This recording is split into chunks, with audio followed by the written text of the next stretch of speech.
really holding people accountable, like getting to the bottom of like, don't, if you want to be like, well, like what? Like the judge reclusing himself. Like that was something that I did not know. It was like, wait, what? People asking me, and I'm just like, when And it was released on social media before the victims got to know. Yeah, for sure. That's frustrating. Yeah, so it's things like that. It's certain things that I just feel like, hey, communicate with us. I do not want to look on the internet or people sending me stuff and it's like, wait, what? That's not cool, right? And it's just I'm like, respect us, have enough respect for us as a grieving family that still wants closure to like come to us and make sure like somebody get in contact with us, right? So that was one of my issues. But again, like I said, justice looks like, really holding people accountable, like getting to the bottom of like, don't just create a narrative that just fits and you can put people in places and do a couple deals and whatever that looks like, to satisfy whatever system is behind it all. That's not going to be good enough for me. It's not going to be somebody who can be a fall guy. It needs to be full due diligence had. And what's frustrating?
it either until I had to come here.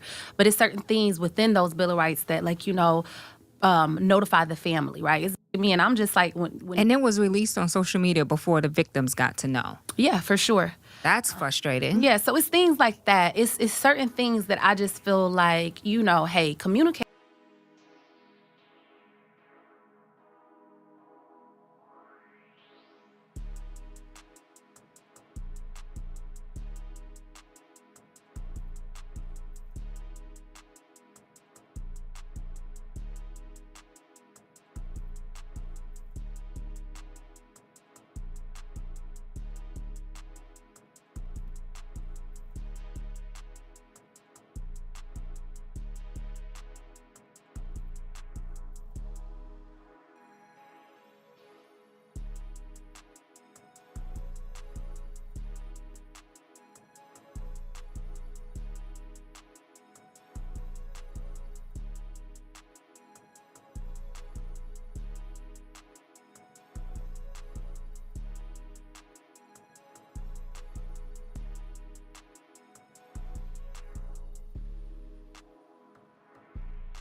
Shalom, shalom, shalom, and greetings, and welcome back to another episode here at Israelite Talk TV, one of the more platforms where what?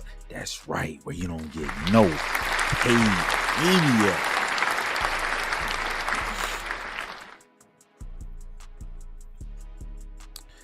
Now, family, is good to be back online, you know what I'm saying, going live. And y'all bear with me, because I've been up all night. I had other stuff I had going on, but I got to do the live on the young Dolph. This right here, this is breaking news, the information I'm getting ready to lay on y'all today. So I had to go live. Let me see here. Let me make sure we got shalom, shalom, shalom to all the Israelites that's checking in.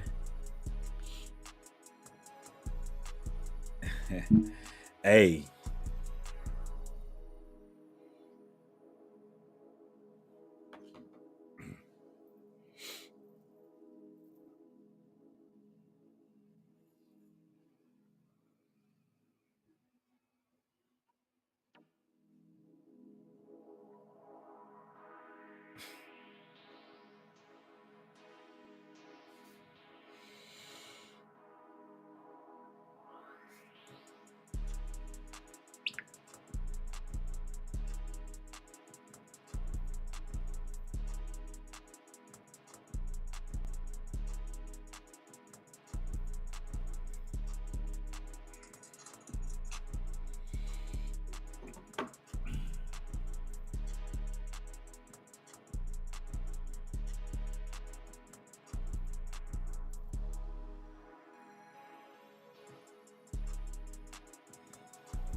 So we was live on Facebook and we live on Rumble.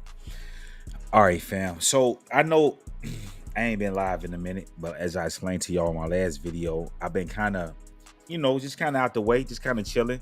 You know what I'm saying? Wait till we get close to this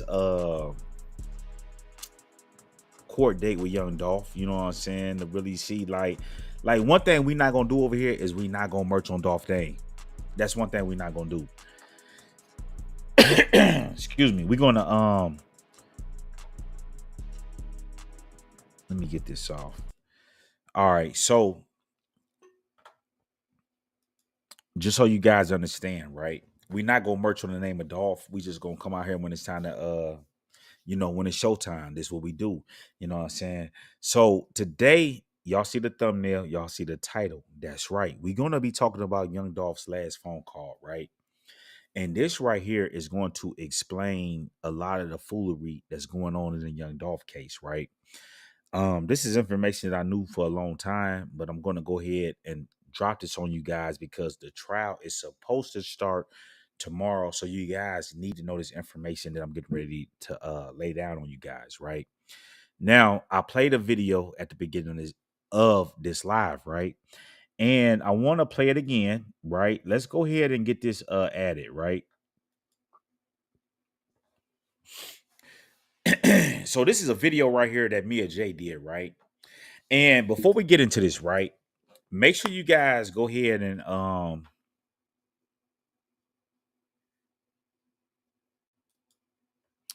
hit that like button. Make sure y'all subscribe to the channel. Make sure y'all share this video, right? Because y'all know I ain't been going live, so y'all know I ain't in the algorithms. You already know what it is, right? But I gotta break this down and get it to y'all tomorrow before the trial start because I'm getting ready to explain to you guys how they don't have the shooters in custody, right? They getting ready to try to pin this shit on Straightdropp, aka Justin Johnson, and I'm gonna break down and explain to you guys what's going on in this case. But let me go ahead and play this clip from Mia J. Again, like I said, justice looks like really holding people accountable, like getting to the bottom of don't just create a narrative that just fits and you can put people in places and do a couple deals and whatever that looks like, to satisfy whatever system is behind it all. That's not going to be good enough for me. It's not going to be somebody who can be a fall guy. It needs to be full due diligence had. And what's frustrating you most? Let's go ahead and stop that, right? So Mia J did a video about 8 months ago, right?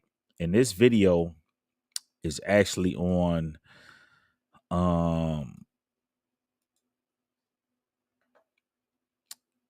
97, right? So it's Hot 97, and it's an interview that Mia J did addressing the young Dolph situation. So this is around the time that she was going around and making her way through the circuit, you know what I'm saying, doing her videos on the justice for Dolph.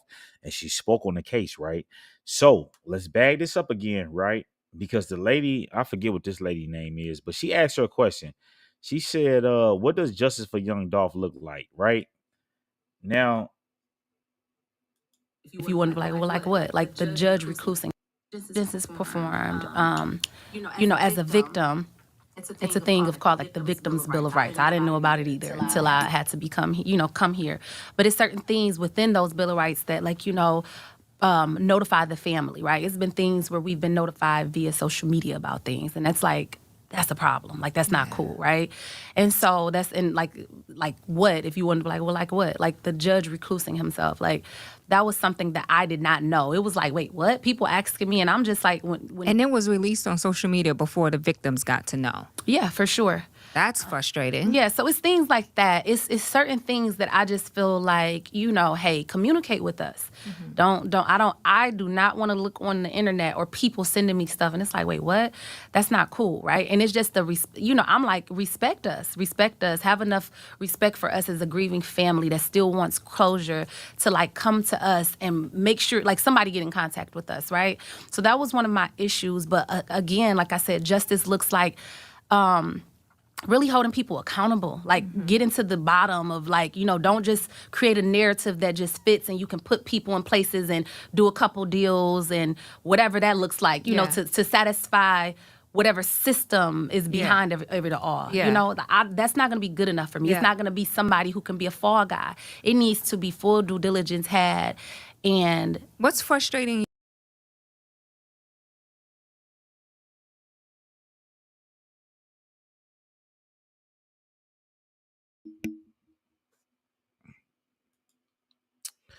So family, Mia J, I mean, the lady at Hot 97 asked a question. She asked Mia J what justice look like, right? And she responded, right? And she gave her, how can I say this? She gave her thoughts on the information that was provided to her. And she basically said, like, it's not going to be good to just give us a fall guy. And because you can put people in different places, like, I'm going to need due diligence, right? So I want to break this down and give y'all guys an understanding on what's going on so that you guys can understand what's actually getting ready to transpire tomorrow when the young Dolph trial starts. Okay. Now, before I get into this, right? Make sure you guys hit the like button. Make sure y'all subscribe to the channel. Make sure y'all share this video because I believe people gonna want to hear this. And as y'all know, I ain't been live in a minute, right? And the reason, and I explained that to you guys in the last video, why I ain't been going live. But you know what I'm saying? Make sure y'all share this video. Give me the algorithms. Give me back fired up, right? Because y'all know we're gonna be covering it. And y'all know when we come, we bring the 100 on the young Dolph case all the time, right? So let me say this before I get going. The disclaimer is down in the description box for those of you that that love to read. You know what I'm saying? This is for entertainment purposes. This is allegedly and da da da da. It's all there, right? Okay. Now let's get into this thing because I don't want to hold you guys up. Y'all might be trying to go to church and do things of that nature, right? And like I said, bear with me. I've been up all night. You know what I'm saying? When I get done with this live, I'm gonna lay down. You know what I'm saying? But I had to do this live to get this information to you guys so y'all guys can know what is going on tomorrow when the trial is supposed to start, right? And I can't believe they're gonna go ahead and start this trial knowing what's actually going on in this young Dolph case, right? Okay. Now, Mia J did a interview with High 97, right? About 8 months ago. And y'all got to remember that Mia J, and no, I have not talked to Mia J. I don't know Mia J, right? But I do have sources that is close, very, not just close, but I'm going to say very, very, very close to that situation, right? And there's people that talk to Mia J and all these different people, but I have not talked to them. I don't know them, you know what I'm saying? And they don't know this information that I'm getting ready to release to you guys that they already kind of know what's going on. You know what I'm saying? But let me break it down to the people because we know that there's been talk, right? Y'all been watching the internet. Y'all know about the guys who they say Straightdropp is not in the county jail. He's been moved out of the county jail and all of this stuff that's going on, right? So let me break down to you guys what's actually going on in this case. And I can't actually believe that they're going to go ahead and start this case tomorrow, as they say, right? Now, the one thing that Mia J said is that you're not going to be able to put fall guys and people like that in place. I want due diligence. Now, why would Mia J say that? Okay. Now, let's go ahead and get this going. Let's get this added.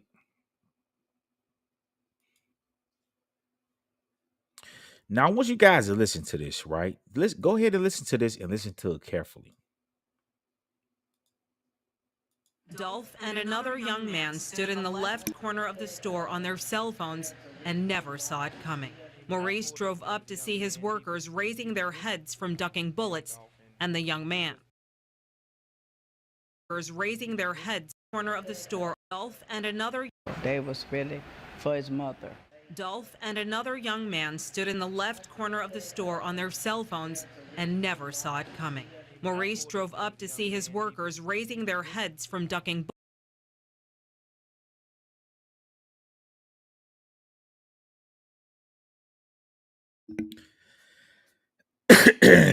So one of the things that they help us to understand is that Maurice is telling us that Dolph stood in the left corner of the store and he never saw it coming. He was on the phone. They said he stood in the corner with another guy and he was on the phone and he never saw it coming. Never saw it coming. Okay. Never saw it coming. Let me bag this up for you guys, just in case y'all didn't hear that, right? In the left corner, They was really for his mother. Dolph and another young man stood in the left corner, drove up in his camo Corvette. He didn't ask for his usual chocolate chip cookies and ice cream. Then he got 2 lemon and 2 strawberry cookies. So they was really for his mother. Dolph and another young man stood in the left corner of the store on their cell phones and never saw it coming. Maurice drove up to see his workers raising their heads. Now, family, let's go ahead and stop that right there. So one of the things that the news is telling us, because it's an interview that they did with Maurice right after the murder, they asked him, or the news is bringing out that young Dolph stood in the corner on his cell phone and was talking basically and didn't see it coming. And basically what the Raven, the cookie lady said, she said, my dad said it happened fast. It happened fast. Okay. Now, my sources is telling me that this call that young Dolph was on the phone with was Straightdropp. Okay. They say that this call that young Dolph was on was Straightdropp. Okay. It was Straightdropp. The call that young Dolph was on was Straightdropp. Now, Big Light, do you believe this or do you not believe this? Well, I just like believe it, right? Because the reason why I believe what my sources telling me, right? They're saying that this call that young Dolph stood off in the side to receive was from Straightdropp. The reason why I believe this is because young Dolph died, what was at the end of 2021 going into 22. It's 2024, right?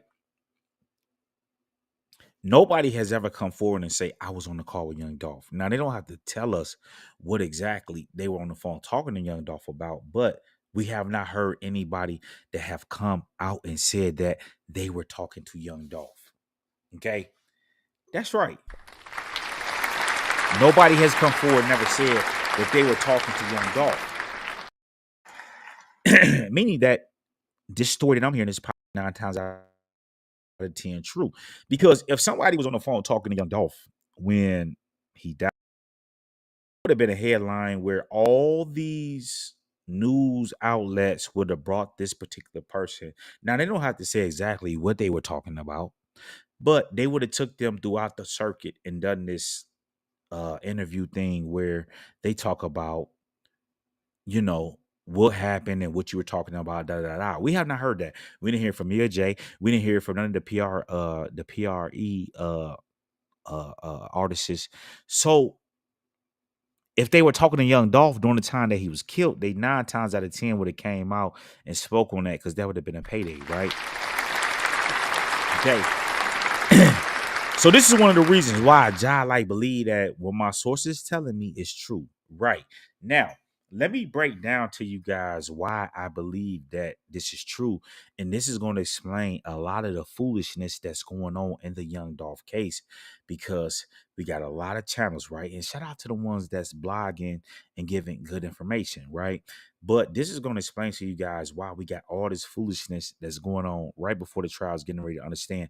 I mean, before the trial's getting ready to start. When I'm getting ready to break down and explain to you guys is that they don't have the actual shooters in custody that killed young Dolph, right? And if I had to bet money, right, I would bet that what my source is telling me is true. They don't have the shooters. Okay. What I'm getting ready to break down and explain to you guys is that Straightdropp is a fall guy, right? He did not shoot and kill young Dolph. Okay. He did not shoot and kill young Dolph. There's a PRE artist known as Big Unc, right? Now, we've heard the different stories surrounding Big Unc. They saying Dolph was killed because of Big Unc, because he wooty wooty whoop, right? But he did a song called A Letter to Young Dolph. And one of the things he said in there was like, what'd he say? He said, and I'm paraphrasing, he said, shut up or something. You ain't shot shit, nigga, quit lying, right? Y'all can go to the video, y'all can go to the actual video and listen to it, right? So when I'm getting ready to break down and explain to you guys is that Straightdropp is not the actual shooter of young Dolph. He is involved in the case because he's the one who called young Dolph, right? If let me see here real quick, right? Make sure when y'all check into the building, y'all hit that like button. Make sure y'all check into the chat. You know what I'm saying? Leave y'all opinion on what y'all think is going on in this case because other people gonna see it, right? Now, let me see here. Let's do this real quick.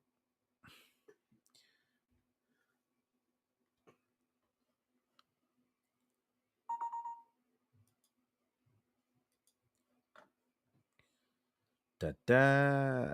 Let's get back over here.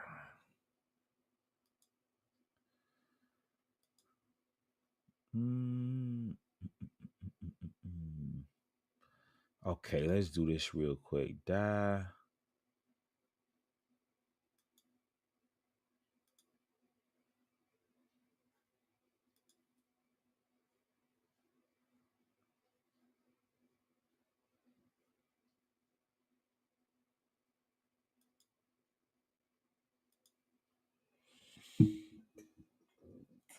Excuse me. Let me see here. What's going on? And y'all bear with me. Bear with me. Bear with me. But I gotta get this. Hold on. Hold on. Hold on.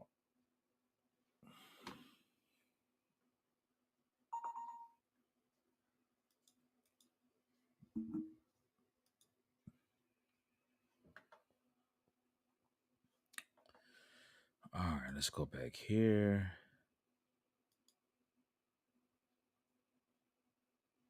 Oh, right here.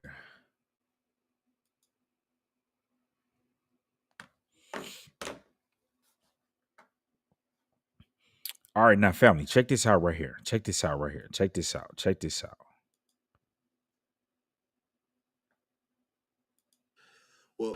Well, in the book, one.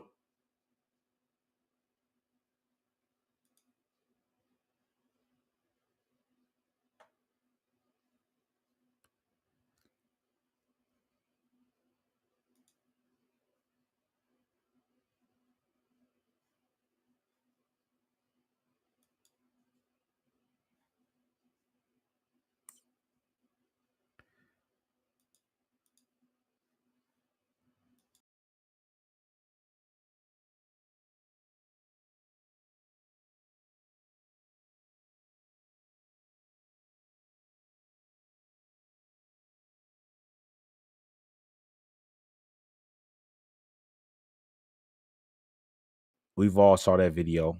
Okay. So what you guys got to understand. What you guys got to understand is that young Dolph had ties to Straightdropp. Okay. So what my sources is telling me is that they use Straightdropp in order to call young Dolph to line up this play in order to take young Dolph out. So what you guys got to understand is that Straightdropp is just a caller. He's the person who they use as a face to get basically in touch with young Dolph in order to line this hit up. He is not the shooter. He is not the shooter. Okay. He is not the shooter. He is not. He is not. And I reply again. He is not the shooter. He is the person that he used in order to line young Dolph up. Because if y'all remember when they got Hernandez Govan and Maurice, not Maurice, but what the hell is his name? Justin Johnson brother, right? When they got him, they explained how they were looking for him. Okay, as I'm getting ready to break down and show y'all here in a minute, but they already knew that Straightdropp. They were already looking for him because he was the last person that called Dolph. Okay, and how do we know this, right? Because listen here, right? And I want you guys to understand this. I need you guys to pay close attention. Let's get this added. And make sure when y'all come in the button, y'all hitting that, and come in the building, y'all hitting that like button, because y'all already know I'm giving y'all that sauce. You know what I'm saying? We not over here playing just to get headlines and make money off a dog. We bringing y'all the real. You know what I'm saying? Listen to this right here.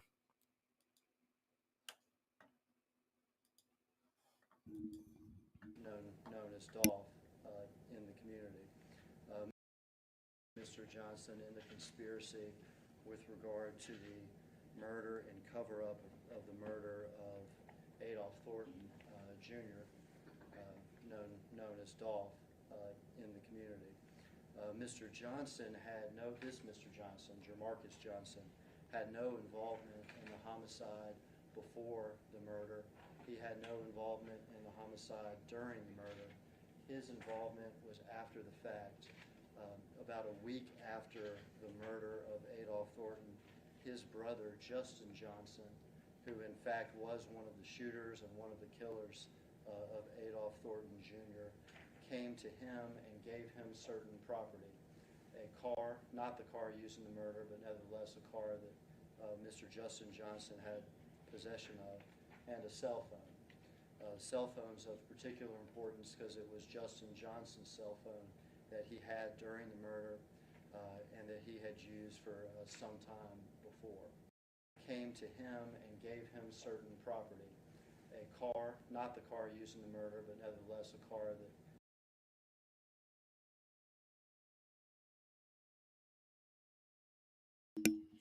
So, family, let's get to it, right? So, the prosecutor is telling us that Justin Johnson, I mean, not Justin Johnson, but Jamarcus Johnson, the brother of Straightdropp, what, and let me bring that back, right? I want you guys to pay attention to detail. One thing we do over here is we pay attention to detail, right? Listen to what he's saying. Mr. After the murder of Adolph Thornton, his brother, Justin Johnson, who in fact was one of the shooters and one of the killers of Adolph Thornton Jr., came to him and gave him certain property. He said that his brother came to him and brought him certain property, and it's a week after the killing of young Dolph. Detail, right? Car, not the car used in the murder, but nevertheless a car that Mr. Justin Johnson had possession of. So let's start right there, right? Right. So he's saying that it's not the car that they did the killing in, but the car that he had possession of, right? What car is he talking about? What car is he talking about? Okay. See, we don't play over here, right? We get right down to business, right? Listen to what they saying, right? The car that he had in possession of him. What car is that? As we mentioned before, this may have a rippling effect. There may be more involvement. Passenger was Shondell Barnett. One more question. Marshall, I have a question. Was Justin Johnson alone in the car, or was he with someone else, and did he resist arrest? No, he was the driver. His passenger was Shondell Barnett, and he's going to be facing charges of accessory after the fact. And my office will get you a photo out today of Shondell Barnett. But he was taken into custody without incident. So Were they in another stolen car, or do you know? The car was not stolen. It was not stolen? It was not stolen. Okay. Yes. Did it belong to them, or where did they get this car? Well, I can't. That could be part of Memphis's ongoing investigation about the car. Yes, yes. The woman asked him a very delicate question. Did the car belong to them, or was it somebody else? Oh, it might be an ongoing investigation, so we probably better not speak about that, right? Okay, cool. So now, it wasn't the Mercedes Benz that they allege was there on the scene that did the killing. So what does this mean? Oh, hold on. Wait a minute.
I do apologize about that, but we was finna go we finna lose all juice, you know what I'm saying? So I go get that the charger.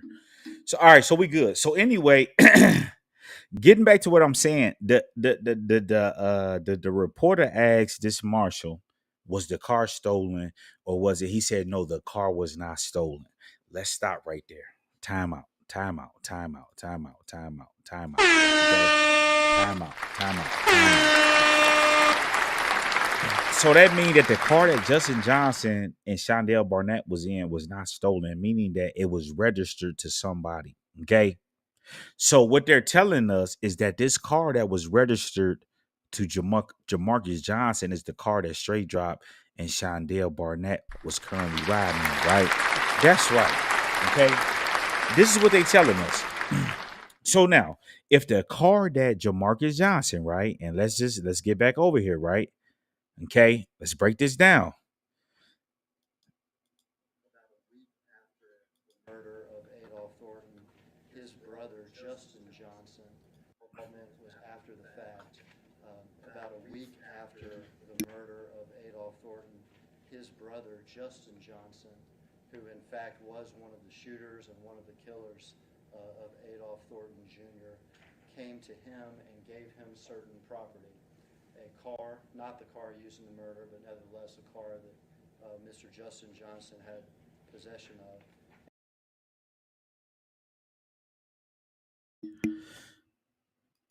So do you guys see that right there? It's not the car that was involved in the murder, but it's the car that Justin Johnson was involved in. Now remember, Straightdropp was driving his car when they popped him. Now, family, okay, grass. I'm an ex-criminal, right? I've been on the run before, right? So when you're on the run, 9 times out of 10 or 10 times out of 10, you're not going to be the driver because you already know that if the police stop that car, you got to give them your identification and things of that nature. So if you're on the run, you want somebody that is going to have license that's good. So that way, if they get stopped or whatever the case may be, y'all can keep going up the road. But remember, Straightdropp was driving his car when they got popped. Okay. So as I'm telling y'all again, Straightdropp was not the shooter. He was not the shooter. Okay? He was not the shooter. Grass.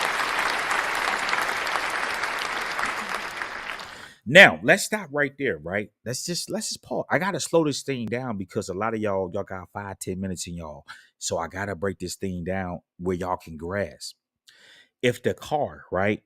If what my source is saying is true and this car was in the name of Jamarcus Johnson, that means that when they caught Straightdropp and Shondell Barnett, okay, back in what was it, January of 2022, when they caught Straightdropp, right? And you know what I'm saying? Let me play this real quick, right? Let me just play this, right? Let me play this. Let me play this just for context, right?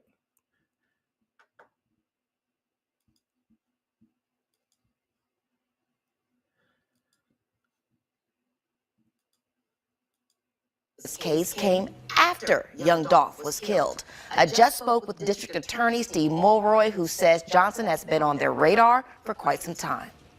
Well, this new suspect is charged with conspiracy. Let's stop that right there, family. Listen to what they said. The suspect has what? Been on their radar for a long time. Speaking of Jamarcus Johnson. Listen to this. Let me play it back. Quite some time. Well, this new Steve Mulroy, who says Johnson has been on their radar for quite some time. Well, this new suspect is charged with conspiracy, and we're alleging that he helped one of the shooters escape, and he helped one of the shooters receive money for the solicited murder. Jamarcus.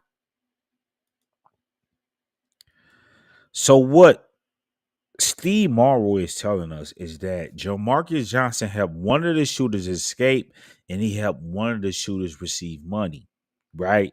Meaning that they don't have any money being received from Straightdropp, but rather Cornbread, who they are calling Cornelius Smith, right? He helped one of the guys receive the money. So let's stop right here. I gotta slow this thing down for ones to grasp. If the police, if the state, if the district attorney is saying they got all this information, they know that he helped one of the shooters get away, he helped one of the shooters receive money. This means that they've been on to Jamarcus Johnson from the time that they picked Straightdropp up, is what one's got to understand. And what I have not come to grasp on is whether or not Jamarcus Johnson actually was cooperating with the police. Because you got to remember, when they pick up Straightdropp and Shondell Barnett, that car was registered to Jamarcus Johnson. Because how would the prosecutor know that he gave him a car? Remember, we just heard that the car was not stolen, right? Let's get back over here.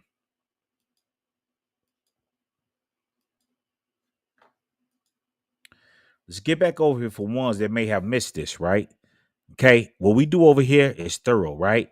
Listen what they said. Individuals that were affected, negatively like that.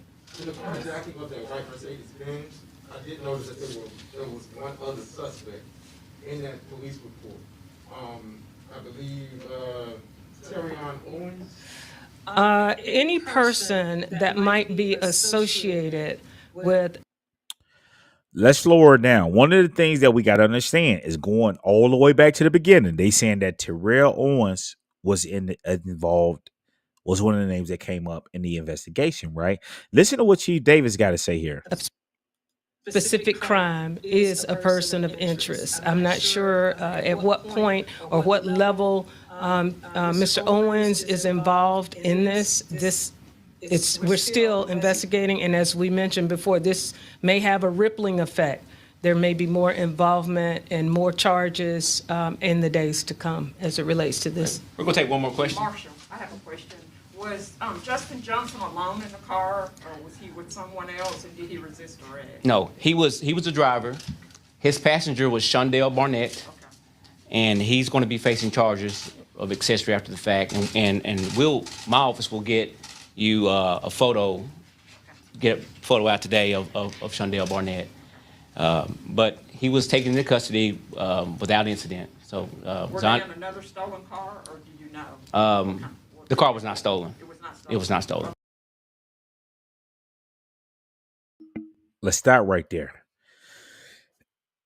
So he let us know that Shondell Barnett was a passenger. So Straightdropp was basically transporting Shondell Barnett. Was Barnett one of the shooters? See, family, when you're on a run, like I've been on a run before, when you're on a run, you're going to allow the person who license and all that shit is good to drive the car. You see what I'm saying? So they're saying that Shondell Barnett was his passenger.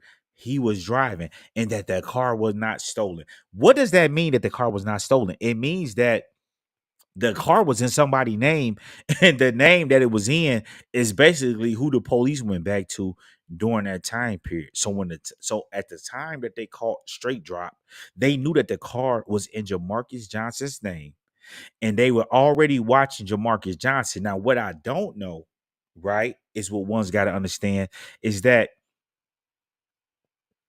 I don't know if Jamarcus Johnson was cooperating with the police, or they were just watching them at this time. Okay. They were just watching them at this time, because you got to remember and understand that remember they told us that, that this was being planned since June. So they know that this is a plan that was put in place. So this right here could be part of the plan. We're going to add Jamarcus Johnson. We're going to act like wooty woo. You never know. You know what I'm saying? But at any rate, the car that they were in when they got caught was not stolen, meaning that the police at that time period was either watching Jamarcus Johnson, or they had already tackled Jamarcus Johnson, and Jamarcus Johnson kept working with the police. That's what we don't know. Okay? And this is what one's got to understand. We don't know if Jamarcus Johnson, because remember, if the car was not stolen, grasp, If the car was not stolen, that means they went to the owners of that car. And if the owners of that car is Jamarcus Johnson, which I believe 100% is Jamarcus Johnson, that means either he told them that was what was going on or they were watching him. Either he initially lied to them or they were watching him. It's one of the two, family. It's no in between because the car is registered to somebody. And it's obvious that the car was registered to Jamarcus Johnson. Now, what we don't know is whether Jamarcus Johnson got apprehended during that time period or whether he was working with the police or they caught him afterwards and they already had all of this shit together because you got to remember, they said that this was being planned out since what? Since June. This could be part of the play. Grasp. Okay? We're going to use Jamarcus Johnson, and this is what you're going to feed him because you ain't got a record. You don't know that. This could be what they did, right? Grasp. Okay? So now, the car, we know that Straightdropp was caught in the car, and that car was not a stolen car, meaning that that car was registered to somebody, right? Grasp. Pay attention to detail. This is what we do over here, right? So that car was registered to Jamarcus Johnson. Whoever the car was registered to is who they're going to have in there because they were caught in that car. So the car that they were caught in was a car that was not stolen, and it was obviously a car that Jamarcus Johnson had or was in his name because this is why the prosecutor is saying, oh, it came into effect a week or a month after the killing of young Dolph, right? He gave him what? Okay, let's listen to it, right? Grasp.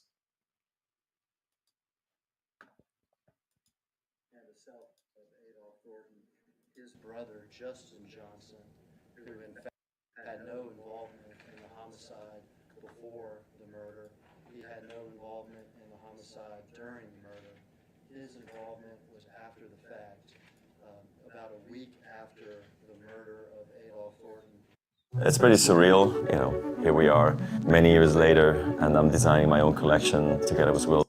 His brother, Justin Johnson, who in fact was one of the shooters and one of the killers of Adolph Thornton Jr., came to him and gave him certain property. A car, not the car used in the murder, but nevertheless a car that Mr. Justin Johnson had possession of. And So right there, family, a car that was not involved in a murder, but yet a car that Justin Johnson was in control of. So what car was Justin Johnson in control of? It was the car that they got caught with when they were in Indiana. So that means that car that they got caught in was a car that was in Jamarcus Johnson's name. Now, what one's got to grasp is that they say that this was being planned out since June. So this could have been part of the plan. What we don't know is whether Jamarcus Johnson started working with the police then or they waited and they just watched him until it was time to execute. And when I say execute is when they caught Hernandez Govan on the tap moving the money to Cornbread and Straightdropp. Right? Yeah. I'm giving y'all sauce, grass. You know what I'm saying? They're saying that the last call that young Dolph received was from Straightdropp. But Straightdropp is not the shooter. He's not the shooter. This is why he dropped no statements. No statements. No statements.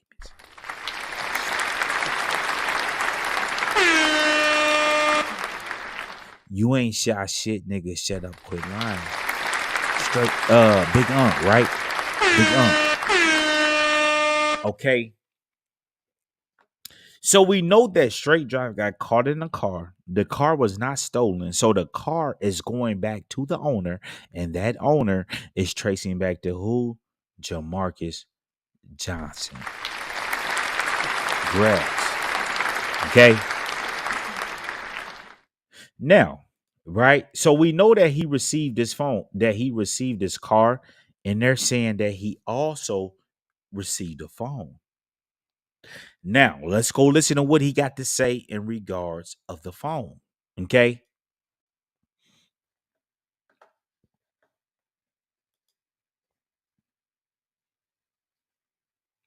Or you know what? Hold on. Let me add this. Let me play this right here, right? Because I want to be transparent in everything that I'm doing, right? Let's go ahead and share this tab, right? So this is when they arrested Jamarcus Johnson, right? Listen to what they got to say. Marcus is being charged with conspiracy to commit first-degree murder, and although more charges may be coming, MPD says Johnson is from Memphis. We checked the system, and under the spelling of the name used in his booking, we found only one previous charge linked to that name. It's a misdemeanor marijuana possession charge that was later dismissed. This fourth suspect has the same last name as another suspect in this case, Jermaine Johnson, also known as Straightdropp, but MPD would not confirm if they are related.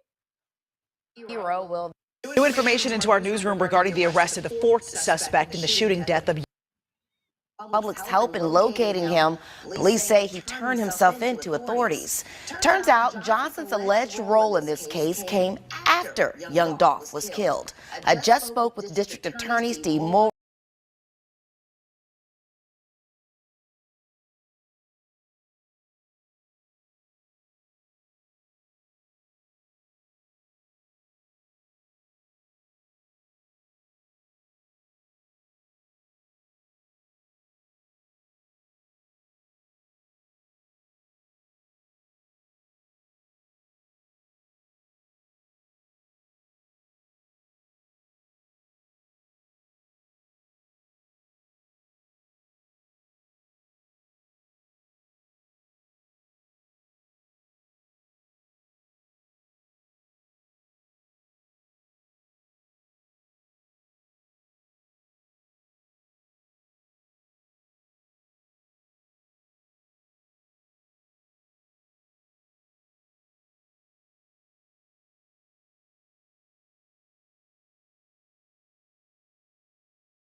Hey, family, y'all see how they try to knife me out? But we ain't, listen, fam, listen.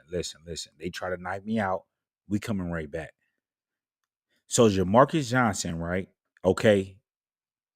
Let's listen to this, right? Let's listen to this. His brother, Justin Johnson, who in fact was one of the shooters and one of the killers of Adolph Thornton Jr., came to him and gave him certain property. A car, not the car used in the murder, but nevertheless a car that Mr. Justin Johnson had possession of, and a cell.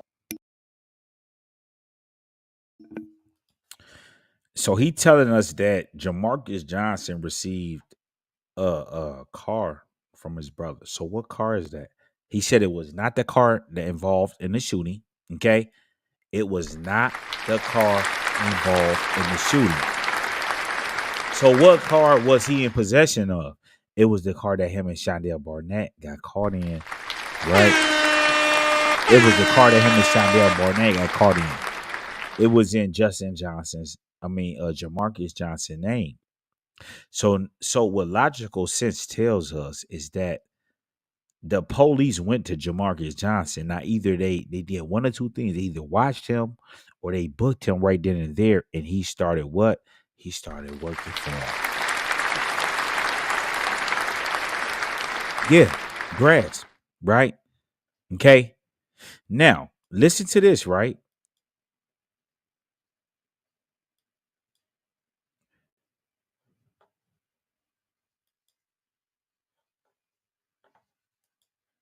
Well, this news says Johnson has killed. I just spoke with District Attorney Steve Mulroy, who says Johnson has been on their radar for quite some time. Stop right there. So Steve Mulroy admits that Jamarcus Johnson has been on their radar for some time. So either he was on the run, or they already picked him up and he continued with the play in order to catch Hernandez Govan, right? Because if y'all remember, they didn't catch Hernandez Govan until almost a year later. Now he moved that money because remember, this is what people like. This is the confusion that y'all see in the blogger world. And it's crazy because I don't know if ones is just trying to get a story or they're not really grasping. When they speak about right, which we getting ready to get to here in a minute, y'all gotta remember that. Are y'all saying, do y'all want us to believe that Jamarcus Johnson got caught? He told on everything else, but he did not tell them who the hell was? If a person is cooperating with the government, why would he tell them everything that's going on, but not tell them who is? Come on, man. Grass. I'm giving it to y'all. Why would he tell them who is and not tell them who actually is? So they know who the hell is, and who he's referring to during this talk is speaking about Hernandez Govan. That's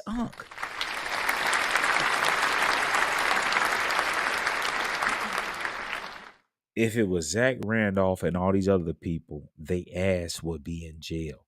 Grass.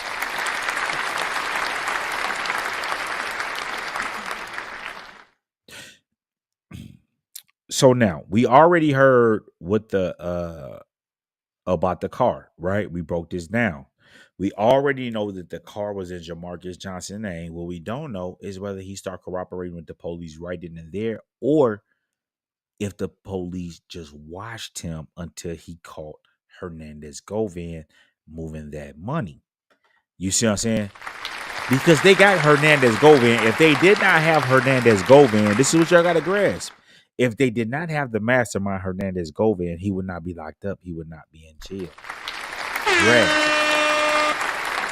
He is caught moving that money, and when it speaks about it's speaking about him, and they know this. This is why they be over here at what?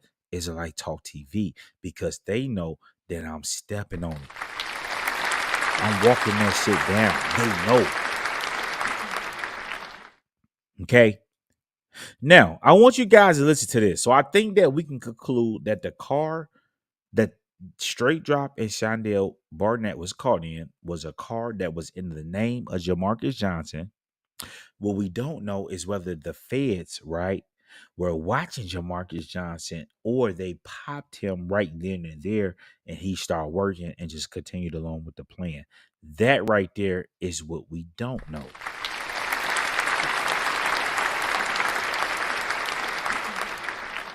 Okay.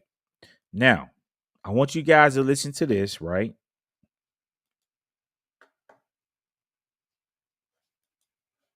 They're going to ask the court to vacate this guilty plea, will strike this guilty plea, and your case will go back to the same status as was before this information was filed. You understand that, sir? Any questions, sir? No, sir. Mr. Hagerman, you may proceed, sir. Mr. Justin, we have talked before, is that correct? Yes, sir. And when we talked, you told me about meeting with your half-brother, Justin. He's your half-brother, is that right? Yes, sir. You told me about meeting with your half-brother, Justin, about a week or so after the murder of Adolph Thornton Jr., is that right? Yes, sir. You told me at that time that... Let's stop that right there. So he's saying that Jamarcus Johnson gave him this story, right? Listen to what he said. Let's bag Pauline up, right? with his good lying ass, right? Listen to what he getting ready to say.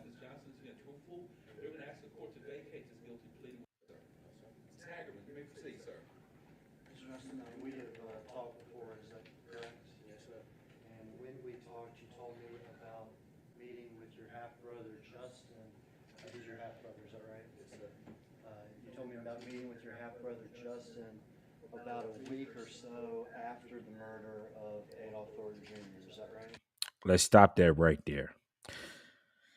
So what Pauline is telling us is that Jamarcus Johnson spoke with him and told him that he met with Justin Johnson, his brother Straightdropp, a week after the murder of young Dolph, right? So if they telling us that the murder was being plotted and planned, and this is why they got conspiracy charges on top of the murder, right? Straightdropp, Cornelius, they got conspiracy along with who? Hernandez Govan. He has what? He has conspiracy also. So what I'm saying is that, and what ones have to understand is that he's saying that he met with Straightdropp a week afterwards, meaning that the police was on Jamarcus Johnson a week after the murder of young Dolph. You know what I'm saying? And the reason being why is, as I explained to y'all, Straightdropp, right, called young Dolph. He was young Dolph's last contact before young Dolph was murdered. Okay. So one of the things that he gave Jamarcus Johnson, because what you got to do is you got to grasp. If he gave him a car, what car did he give him? It didn't say that Jamarcus Johnson was arrested with a car and he's charged with this and that. No. So what car did he give him? It's the car that Straightdropp and Shondell Barnett got caught in going to Indianapolis. It was in Jamarcus Johnson's name, but Straightdropp and your boy was driving that vehicle. Okay. Now, let's keep going here, right? Okay. Now, I want to show you guys something. And this is one of the reasons why I believe my source. And when they say that Straightdropp was the fall guy. And if y'all remember what I did a video concerning the fall guys. They're fall guys. I've known since then that these guys were fall guys. I've known the whole story from the beginning. Right? And it's important to tell the story because we cannot let MPD and Shelby County get away with them trying to pin this killing on Straightdropp when they do not have the shooters. They don't have the shooters. Listen, they don't have the shooters in custody, but they got Straightdropp because he was the one who called young Dolph. Quit playing. He called young Dolph. Now I want you guys to listen to this, right? This fugitive investigation, we since that time we've logged hundreds and hundreds of hours into trying to apprehend Justin Johnson, even before the reward announcement. And once a reward announcement was made, we received over 500 tips, and we went through that process of vetting those tips and reaching out to our partners across the Southeast to help us check addresses. And I'll just tell you a few of the places that we checked. We went to Indianapolis, Dallas, Houston, Atlanta, and Hampton, Virginia, checking different addresses and following up on tips. We were very diligent in what we did. And yesterday, with the assistance of our headquarters Investigative Operations Division, headquartered at Marshall's headquarters in Arlington, Virginia, we got a tip that Justin Johnson was traveling on Highway 42 in Indiana. So we contacted the Great Lakes, U.S. Marshals Great Lakes Regional Fugitive Task Force and asked for their assistance. And so through a coordinated effort, they were able to stop a vehicle as it pulled into a truck stop in Brazil, Indiana, just outside of Terre Haute. And Justin Johnson was safely taken into custody. And I just want to also give credit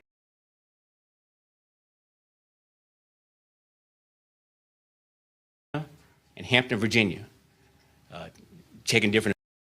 We received over 500 tips, and we went through that process of vetting those tips and reaching out to our partners across the Southeast to help us check addresses. And I'll just tell you a few of the places that we checked. We went to Indianapolis, even before the reward announcement.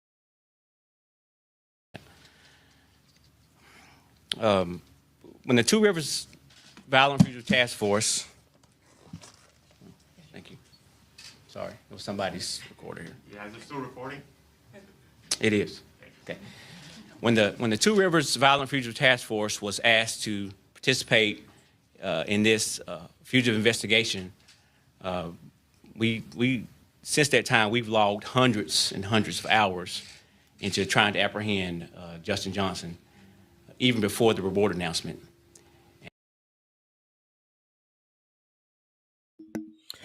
Now, what I wanted you guys to understand is that this guy is telling us that they were already looking for Justin Johnson before what?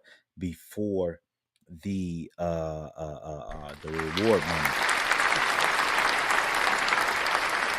Now, my question is, how would they be looking for Justin Johnson unless they know that he's involved in the case? And how would they know he's involved in the case? Because what? He was the last person to contact young Dolph. Okay? He was the last person to talk to young Dolph. Straightdropp was, right? That's right. Okay? So he's telling us that before the reward came forward, before it was a public thing where everybody knew, oh, they were looking for Straightdropp, they were already looking for him. And how would they be looking for him already? Okay? Because they already know what time it is. Now, I want you guys to listen to this, right? Because now we're getting ready to get into the nitty-gritty. Now we're getting ready to get into the nitty-gritty. Okay? What I want to do is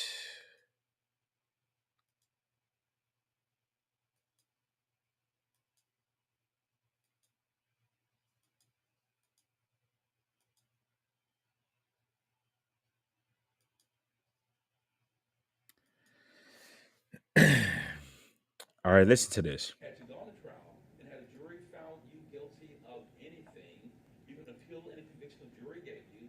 You can appeal any punishment that I gave you. The Court of Criminal Appeals would grant you a new trial or even dismiss your case if that court found mistakes had been made in your trial.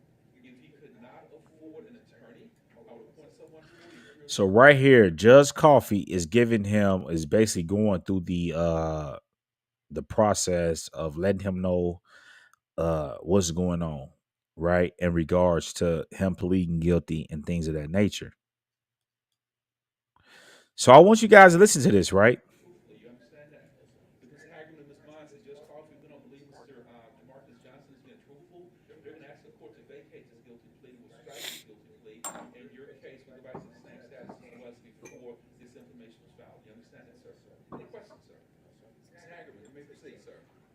Mr. Justin, we have talked before, is that correct? Yes, sir. And when we talked, you told me about meeting with your half-brother, Justin. He's your half-brother, is that right? Yes, sir.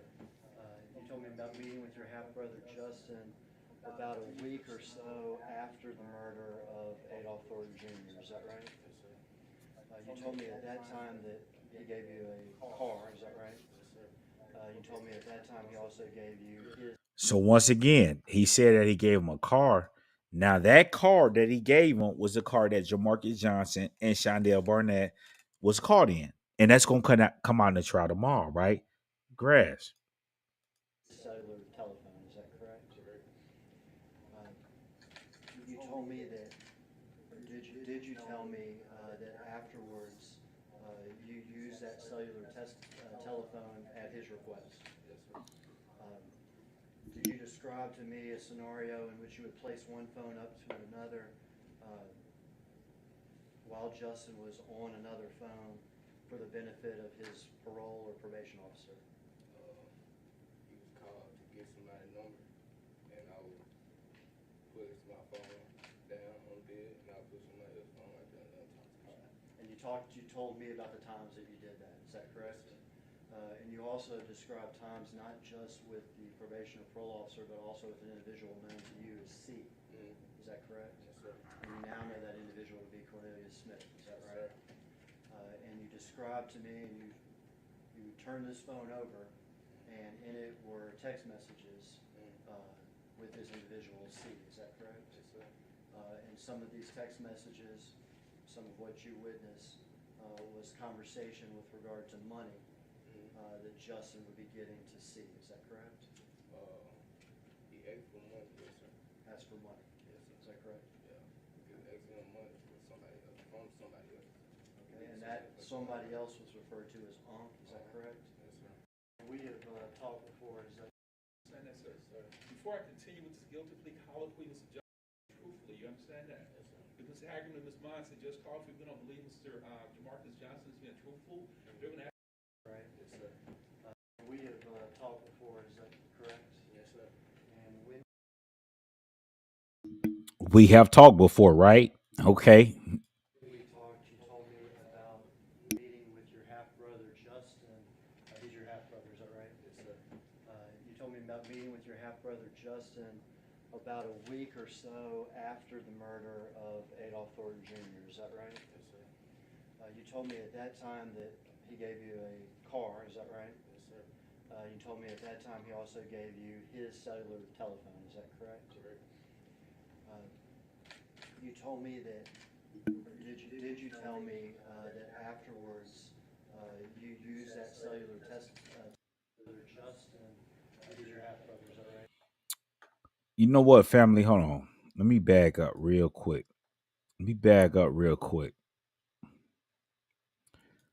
Let's share this tab. Involvement was after the fact, about in the community. Mr. Johnson had Mr. Johnson, Jamarcus Johnson, had no involvement in the homicide before the murder. He had no involvement in the homicide during the murder. His involvement was after the fact, about a week after the murder of Adolph Thornton. His brother, Justin Johnson, who in fact was one of the shooters and one of the killers of Adolph Thornton Jr., came to him and gave him certain property. A car, not the car used in the murder, but nevertheless a car that Mr. Justin Johnson had possession of, and a cell phone. Cell phones of particular importance because it was Justin Johnson's cell phone that he had during the murder and that he had used for some time before. This, Mr. I want you guys to stop right there. This right here is very critical for people to understand. That phone, right? Let's talk about it. Cell phones of particular importance because it was Justin Johnson's cell phone that he had during the murder. He said that the cell phone is of very significance because it's the phone that Justin Johnson had during the murder, right? Okay, grasp. It's the phone that Justin Johnson had during the murder. Now, what one's got to understand is this right here. If it's a phone that Justin Johnson had during the murder, are you telling us that this man took a phone? Because first off, let me just give you a tip on slide 101. You never take your personal cell phone on a move, right? You never do that. So are you telling me that these guys been planning this shit since June and they don't know, hey, don't take your phone, woo. No, they took the phone because y'all got to remember that they couldn't call Dolph from the burner phone because Dolph would have never answered that line. He would have never answered that phone. That phone number that's calling. How many times do we get phone calls from people we don't know? You know what I'm saying? You're not finna answer that phone. So they had to call from a number that Dolph would have knew, and that number was Straightdropp. He was the number that they used in order to contact Dolph, as I showed y'all, right? Okay, let's go back over here, right? One of the things that I showed you guys is what?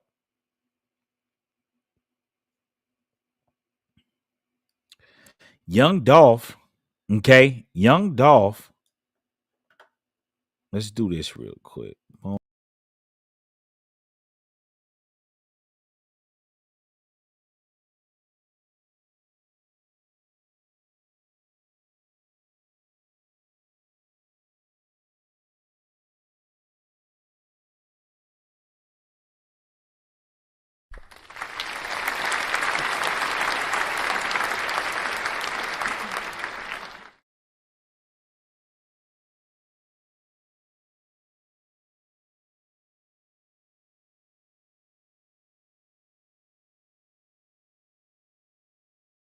With Straightdropp to some degree. This is why they use Straightdropp in order to what? In order to line up Young Dolph. He's not the shooter. He's not the shooter. He's not the shooter. He's not the shooter. Okay?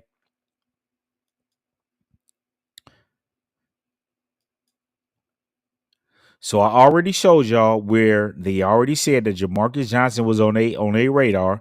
So one of the things you got to remember is that when we dealing with the police, they're either on your radar and you looking for them or they not. You know what I'm saying? And if you're looking for them, they did one two things. Either they cooperated with you or they just watched you until they caught you. You know what I'm saying? Because what y'all got to remember, and I'm gonna break this down here in a minute. Hold on. Boom.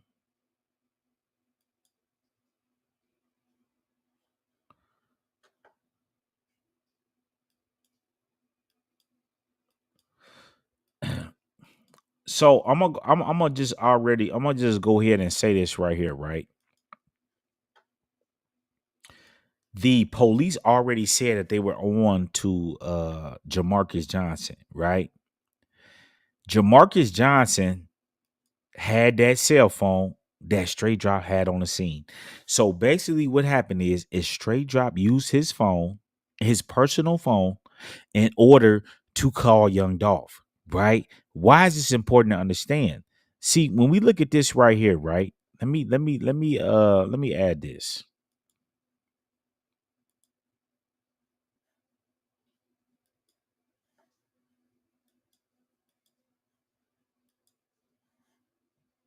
Listen to this right here. And that he had used for some time before. This, Mr. Johnson agreed to take possession of the car, and he agreed to take possession of the cell phone. His taking possession of the cell phone and the car aided in Mr. Justin Johnson's continued evasion from authorities, and his car that Mr. Justin Johnson had possession of, and a cell phone. Cell phones of particular importance because it was Justin Johnson's cell phone that he had during the murder and that he had used for some time before. Could indict you for perjury. That carries up to 12 years in prison. Do you understand that, sir? Before I continue with this guilty plea colloquy, Mr. Johnson, Did you describe to me a scenario in which you would place one phone up to another while Justin was on another phone for the benefit of his parole or probation officer? He was called to get somebody.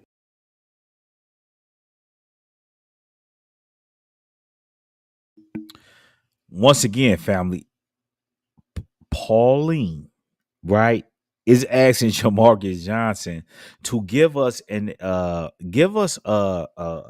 drawing on when you use this phone in order to basically do this three-way stuff, right? Listen to what he got to say, right? And I want y'all guys to pay attention more particularly in the direction of the probation officer, right?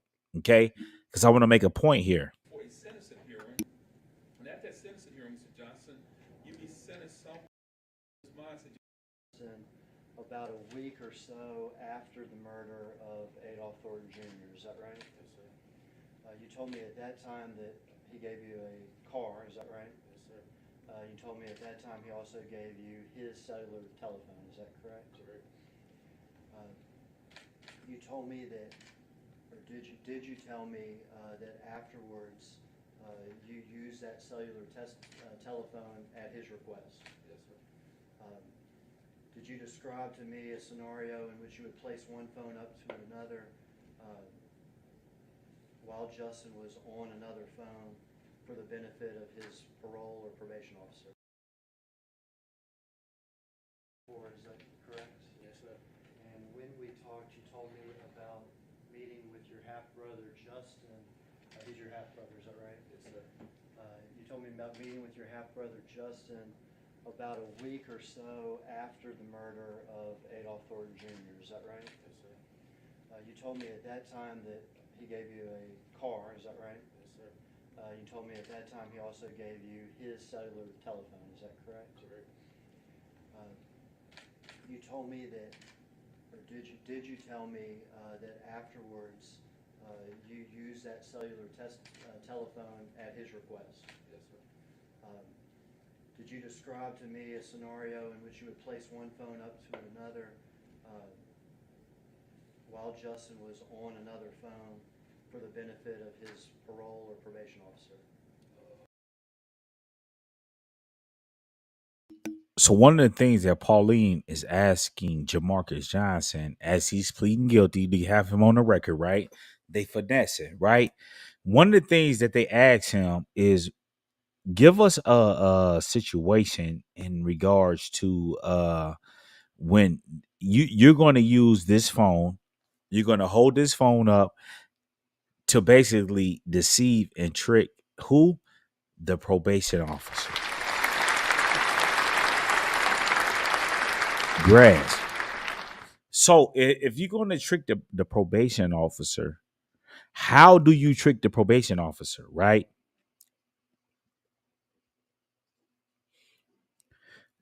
The phone, listen, y'all got to grasp this, right? You have to grasp this, right? There's a lot of chatter out there, but you have to grasp this. How would Justin Johnson, aka Straightdropp, the person that they acclaim is the shooter of young Dolph, how would he deceive the probation officer? So think about this. Pauline is saying, give us a situation where you had another phone up to another phone. So that means that the probation officer is calling Justin Johnson's real phone number, right?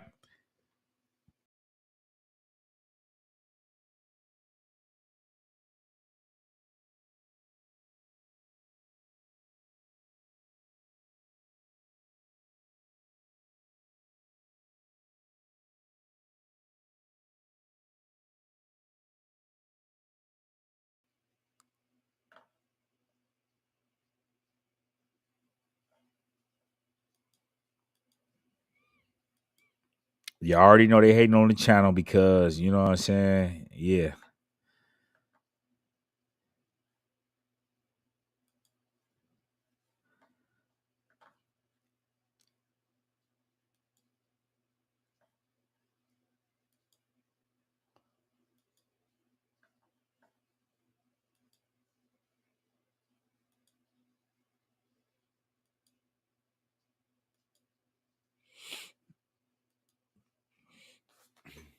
All right. So listen. So he received a phone, family grasp. He had another phone up to the probation officer. So let's just break this down. What number is the probation officer calling? Is it the burnt phone, the hot phone, the phone that they're using in order to communicate why they're doing the killing of young Dolph? Because you got to remember, they said that this was planned since June of 2021, meaning that they already know, like, okay, how are we going to contact? How are we going to communicate with one another? It's going to be with the burnout phones. Duh. So if they're going to communicate with the burnout phones, that means that young Dolph don't have that number and the probation officer don't have that number. So that means that Straightdropp has to call them from his actual number. This is why this guy right here, Pauline, is saying what? It's the same phone that was what? On the scene. Grasp. Okay? Because detail, right? Let's back him up.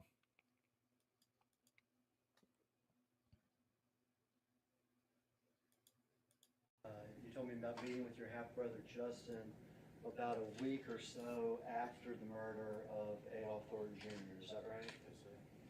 You told me at that time that he gave you a car, is that right? Yes, sir. You told me at that time he also gave you his cellular telephone, is that correct? Correct. You told me that, or did you tell me that afterwards you used that cellular telephone at his request? Yes, sir. Did you describe to me a scenario in which you would place one phone up to another while Justin was on another phone for the benefit of his parole or probation officer?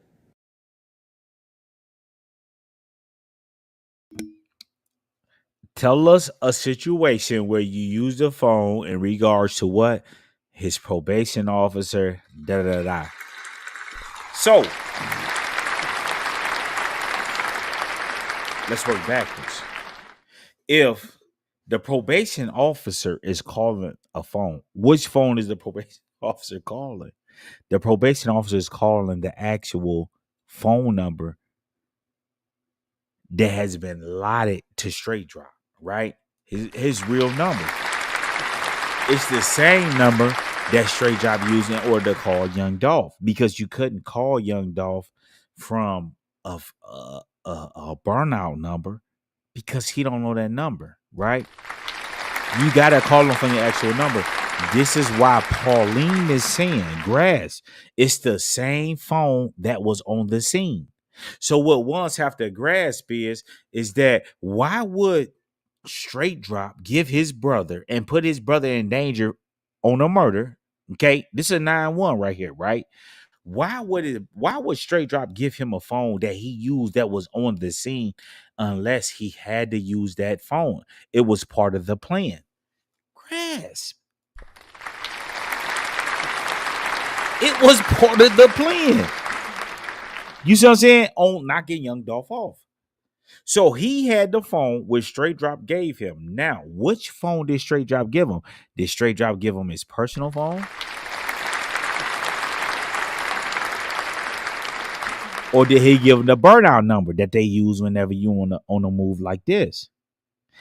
He obviously gave him his personal number. So if he gave him his personal number, that means it's the same number that the probation have. It's the same number that Dolph would have knew. You see what I'm saying? So when he called Young Dolph, you see what I'm saying? And they told us that Young Dolph stepped out to take a call and he did not see it coming. This is what it was. They used Straightdropp to line up Young Dolph. And when he called Young Dolph picked up that phone. And when he stepped from the back of Makita's, that door right there, they shot him through the back. They shot him through that back window. And when he dropped to the ground, those photos that we jive like see of people in the front, that was the backup. That was the people after the initial shots. The initial shots came from the Family Dollar through that side window. They shot Dolph first. They dropped him. Now they saying that the trial's gonna start tomorrow. Is it gonna start tomorrow? That's what we need to know. If it start tomorrow, they have to show the juries the actual photos.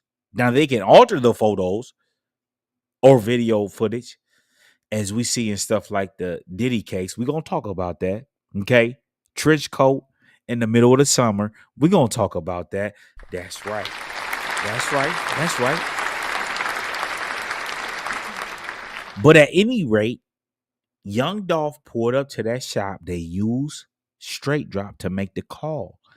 Straightdropp is not the shooter. This is why Mia J. And if you talk to Mia J, she's going to tell you what I'm telling you is true, even though I've never talked to Mia J in my life. They know that Straightdropp made that call. This is why they was on Straightdropp way before the reward was announced, because they checked when Young Dolph died. The first, listen, what did your boy Maurice say? He was on the phone. He stood in the corner. Well, who the hell was he talking to? This is just basic textbook investigation. It was young. It was her. It was not Hernandez Govan, but it was your boy Straightdropp. He called Young Dolph because, as we saw in the photo that I just showed y'all, Dolph jive like to some point, fucked it with Chula Mafia. He fucked it with who? Straightdropp. Grass. But Chula Mafia was also fucking with CMG. You know what I'm saying? This the shit that's crazy because, like, when you look at Moochie Great, he fucking with Rollo. How the fuck does his house get robbed? Because some of the people that fuck with the people that fuck with Rollo, that fuck with PRE, also fuck with CMG. This is why Young Dolph said in a song before he died, if you fuck with them, he said, I can't fuck with you if you fucking with them. Because some of the people that Dolph fuck with CMG. Yes. Why do you think Trey Slime has the chains of Moochie Grape and Moochie Grape fuck with Rollo, and y'all keep talking about everything silent? Because they know they got to handle that business. And not only do they have to handle that business, you know what I'm saying? Rollo, we know this your guy. But not only did he help the ops break into my crib, and you got Trey Slime on, I don't know, Instagram, Facebook. Oh, we got them Bugattis. We got Big Moochie Grape. That tells you that people that's inside never fall asleep. I fuck with you. You in Atlanta, Rollo. But this shit with Rollo, listen, let's just pause for a minute, right? Because we got to talk about this, right? Rollo, I fuck with you. I understand what you saying, but what y'all gotta understand, you never know what the feds, what type of deals have been negotiated for ones that get out of jail. See, let me give y'all some game. Whenever you really from the streets and you really are not cooperating with 12, they're gonna give you the max. You get the max, but you're not cooperating. Okay, so now I'm not saying that Rollo the police, but y'all never know what type of deals Rollos have worked with them people. Grass. Y'all don't know what the hell happened in the interrogation rooms and what ones agreed to. But the fact that a fam goon robbed Moochie Great, that suspect. Glock them gotta be careful. Moochie Great, Penny Money, y'all gotta be careful. That's never supposed to happen. You can never come up here with me and one of my guys rob you. It never happens like that. You know what I'm saying? So it's some tricky shit that's going on in the play. You know what I'm saying? Dumb people ain't robbed Moochie Grape and took all that shit and came in his crib and was like, give me that shit, Moochie. Give me that shit, Moochie. Take that shit off. Take that shit off. Hit Moochie. Take that shit off. They never did that. I believe, and I stand to be corrected, but Moochie Grape was on tour. PRE gotta watch their ass. Y'all gotta remember. Let me give y'all some game, right? And the people that's in this shit, y'all gotta grasp. It's more so to the people that's involved. Y'all gotta grasp, right? Look at the narrative that's being planted. Like, y'all gotta remember that the feds was after Dolph. They wanted Young Dolph. They wanted Dolph.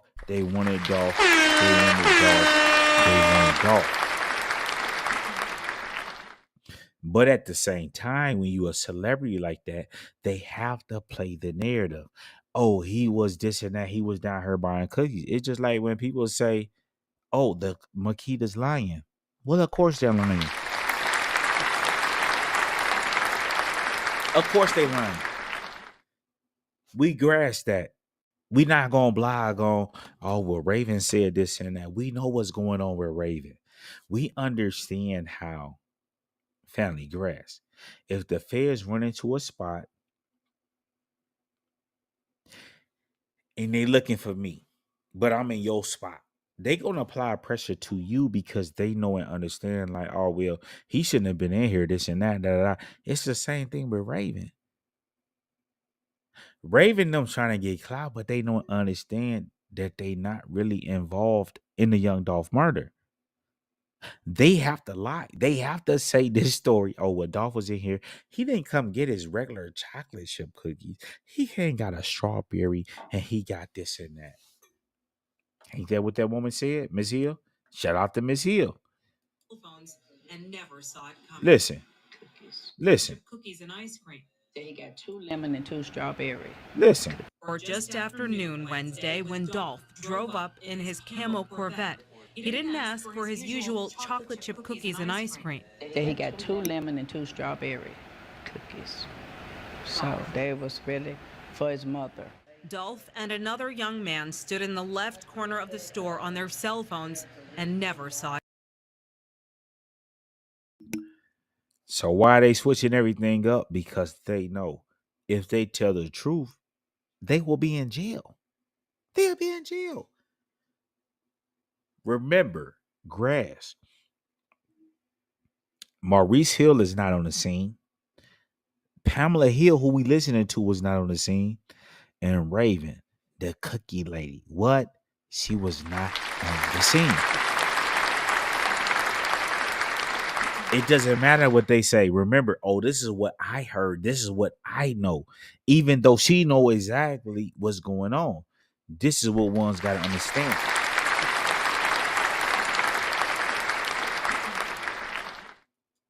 Okay. So, with that being understood, right? Listen to this right here. Okay. And grasp. And once a reward announcement was made, Is this still recording? it is. Okay. When the Two Rivers Violent Fugitive Task Force was asked to participate in this fugitive investigation, we since that time we've logged hundreds and hundreds of hours into trying to apprehend Justin Johnson, even before the reward announcement. And once a reward announcement was made, we received over 500 tips, and we went through that process of vetting those tips and reaching out to our partners across the Southeast to help us check addresses. And I'll just tell you a few of the places that we checked. We went to Indianapolis. So family, once again, prior to the reward, they were already chasing Justin Johnson. How would they be chasing Justin Johnson prior between the reward? It's because they knew that he was the last one that what called young Dolph. Yes. This is why. Listen. This is why when you look here, remember this. The police put this out, right? Grass. Remember when the police put this out? This was back in 2021, November 18th, right? And not only did they put it out on November 18th, a day after young Dolph died, they actually released it. They say Dolph died around like noon, right? Let's take 12.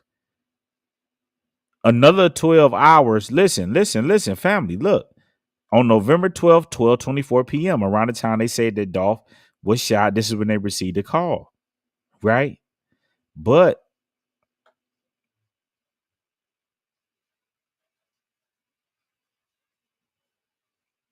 they released this on what? The next day after young Dolph died at 3:07 p.m. Because he died on what? The 17th. So the next day at 3:07 p.m., they released these photos. Now, remember, I did the expose on the photos. Y'all see how, right? Grass. Okay. Y'all see how I did the expose on this? Remember, I showed y'all how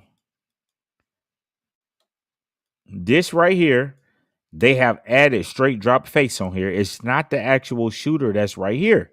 So, what one's got to understand is that if this is not straight drop right here and they have to add his face on here, that means he's not the shooter. It means that what? They don't have the shooter or shooters. Grass. I've done the expose on this. This right here, listen, let's blow this up. This right here, okay. Well, I can't go no more. But right here, they have added straight drop face right here on this because they already know that what? That straight drop is on the scene because he was the one that they used to call young Dolph. Yes.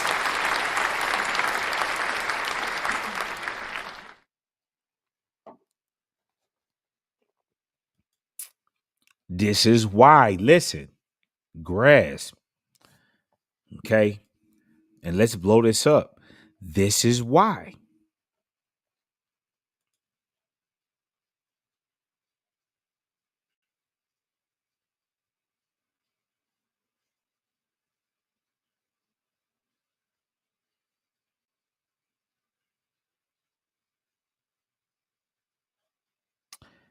Okay, now listen to this, right? And I'm getting ready to highlight this, right? Grass.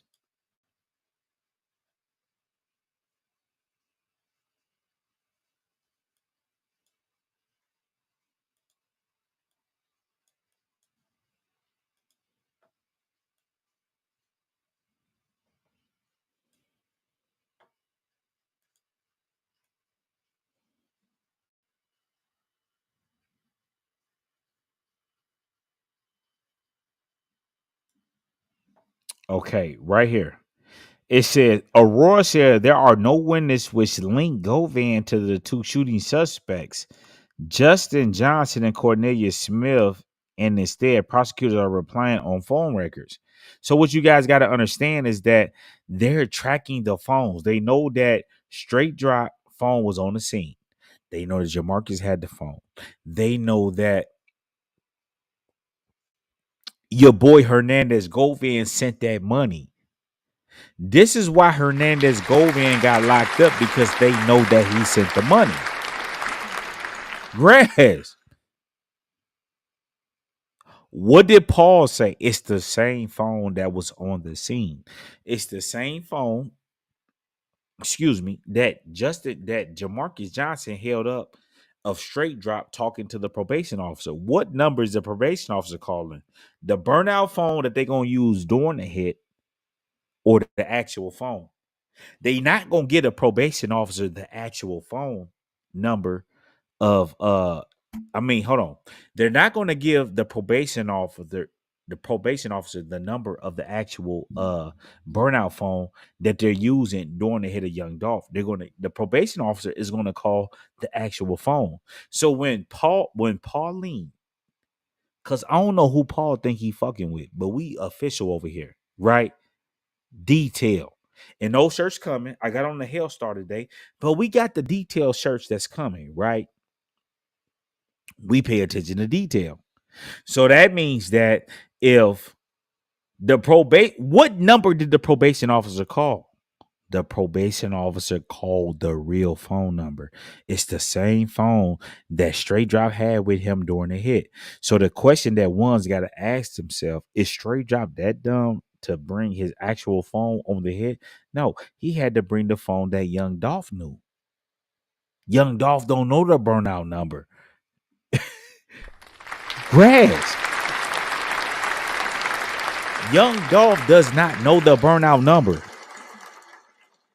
Young Dolph know the real number, the real Straight Drop number. He don't know the burnout. Neither does the probation officer.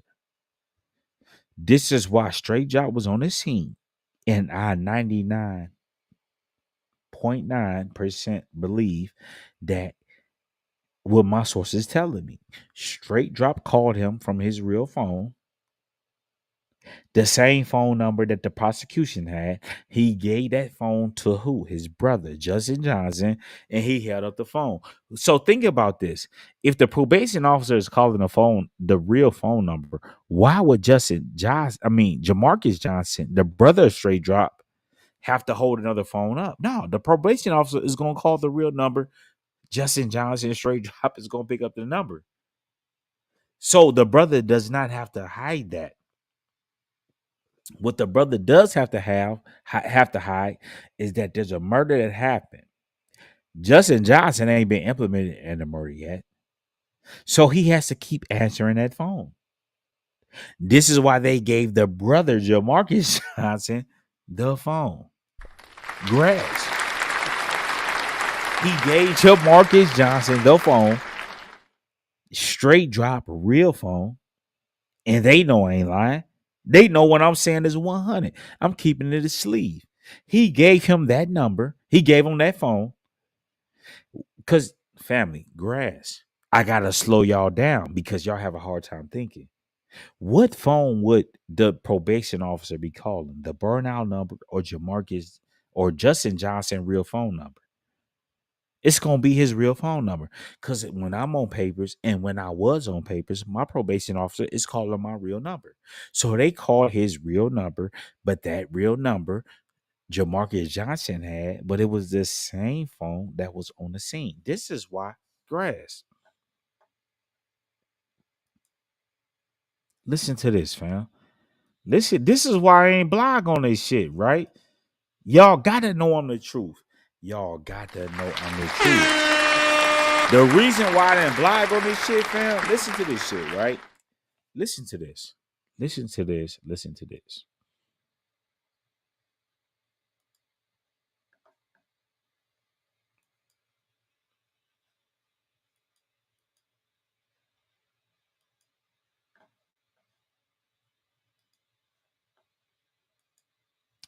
Listen to this. Listen. Just listen to this. Me asking for a motion to continue this case. Both the defense and prosecutors are asking for more time to get expert witnesses in place. So we have experts in place? The defense does, Your Honor. Okay. We have an expert too, Your Honor. Johnson's attorney saying he plans to call one expert to the stand. Prosecutors are aiming to bring two to trial. These are cell phone experts regarding location information on cell phones. The second alleged gunman was also Experts regarding location information on cell phones. The second alleged gunman was also. Let's stop that right there. Cell phone location. So the prosecutor said, we got our prosecutor, we got our expert. The prosecution is saying, oh, we got two that's coming. The prosecution is holding this up because they know that they don't got the shit that they need. And once again, what did I tell y'all? Mia J said, what? You're not gonna, let her speak on it, right? Just in case y'all listen, I want to be listen, fam. I want to be straight to the straight to, right?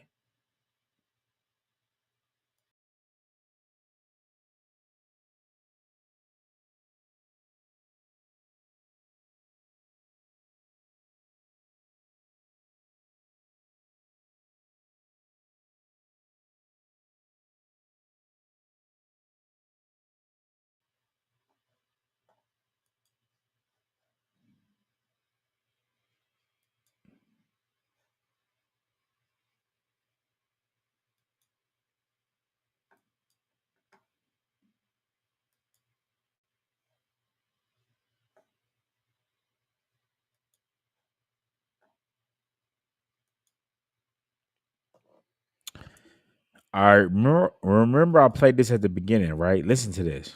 You know, as a victim, it's a thing of called like the Victim's Bill of Rights. I didn't know about it either until I had to come here.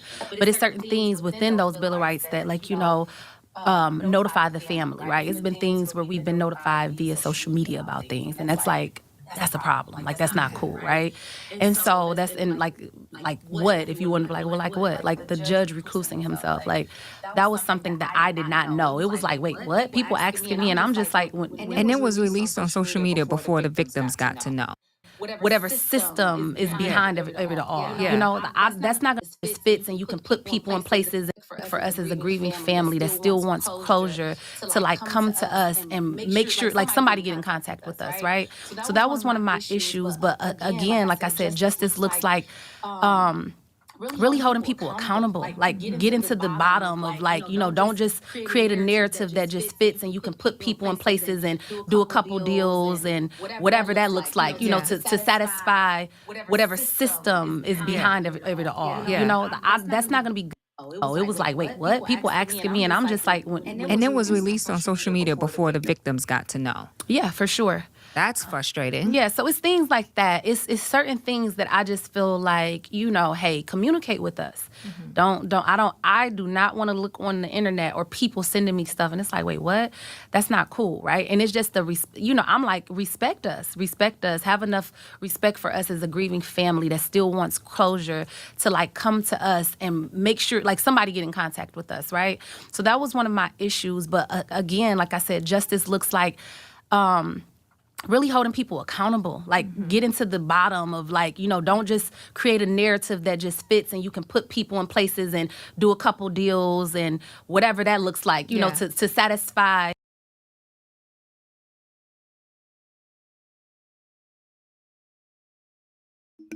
Y'all heard Mia J right there, right?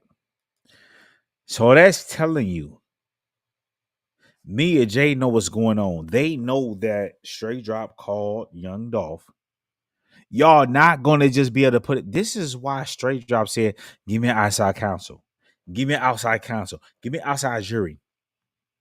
Because he know he trying to save his ass because he understand that there's people that's more powerful than him. That involved. Y'all gotta understand this is a big hit. This is not just no Mickey Mouse under the. This is a real hit. So what Straightdropp said is, okay, y'all looking out for me, y'all sending this money, but at the same time, a lawyer, listen, this is what I want. I want an outside jury because I know that if an outside jury look at the actual facts, then they're gonna know that I'm not guilty because I'm just a caller. I'm not really the shooter. So they finesse Straightdropp into making this call, lining Dolph up, and they had other shooters that was in place, but they're going to hide those shooters and those particular individuals in order to try to give Straightdropp. And this is part of the deal. We're going to make you hot. We're going to get you up out of here. They going to be able to fuck with you because da. And this is what it is. But then you got ones like Big Light that's going to come through and I'm going to spill the beans. I'm going to get up people the real. Grasp. I'm giving it to you.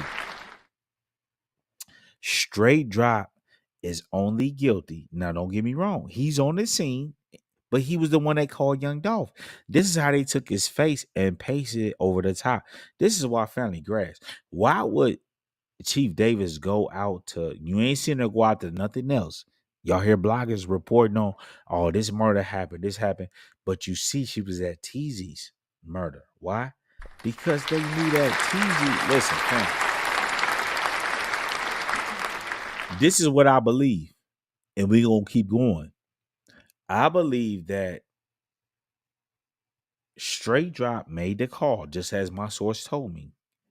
There were other shooters that made that actually gunned down young Dolph. Y'all got to remember that. Remember the cookie lady said, "Oh well, you know, she said, what the cookie lady say? She say, what the hell she say? Remember the cookie lady said that she wasn't there, her dad wasn't there, her mother wasn't there. But they basically told her that damn, what the hell did they say? But listen. At any rate, Straightdropp made the call. He was not the shooter. I broke this shit down. I gave y'all, and if y'all want me to pull up, listen.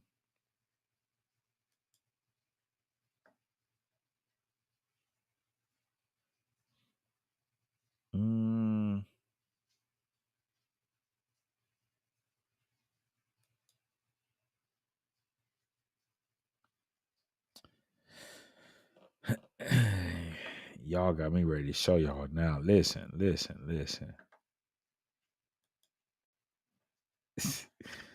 Y'all got me ready to show y'all now. Look. And it's important that I do this because you have ones that's on YouTube, right? You got ones that's on YouTube and they want you to believe like they really like I gotta show y'all. You know what I'm saying?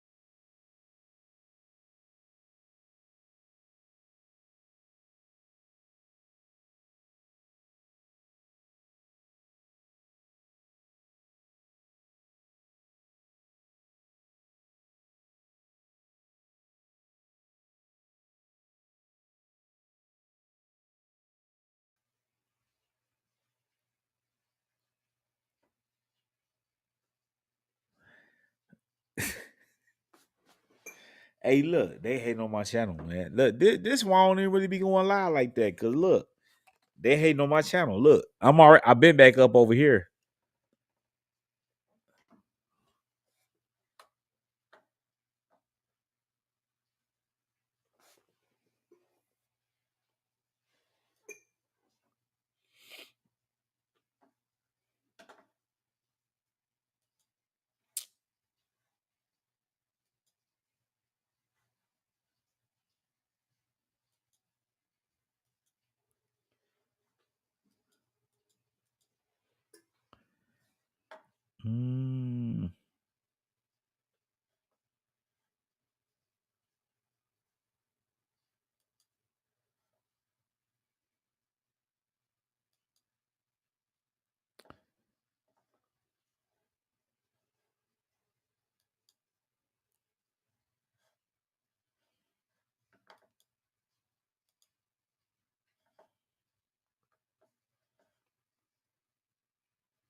Man, fam, my shit.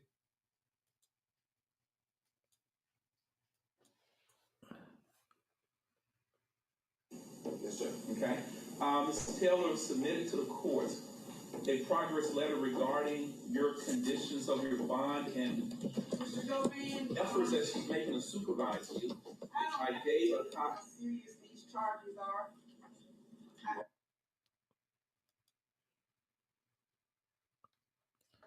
How to open your car door while submerged underwater. A fatal construction flaw in all recent automobiles.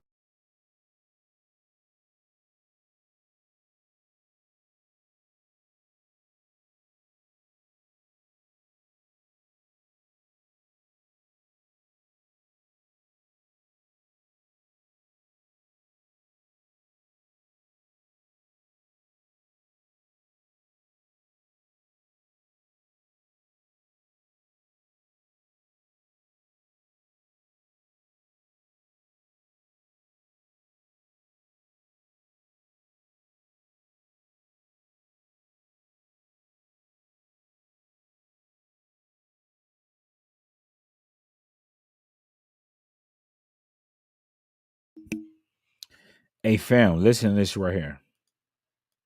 And listen, we just can't, as far as I know, at this point, things are going to proceed. That trial, who was ordered to return with the other 3 defendants.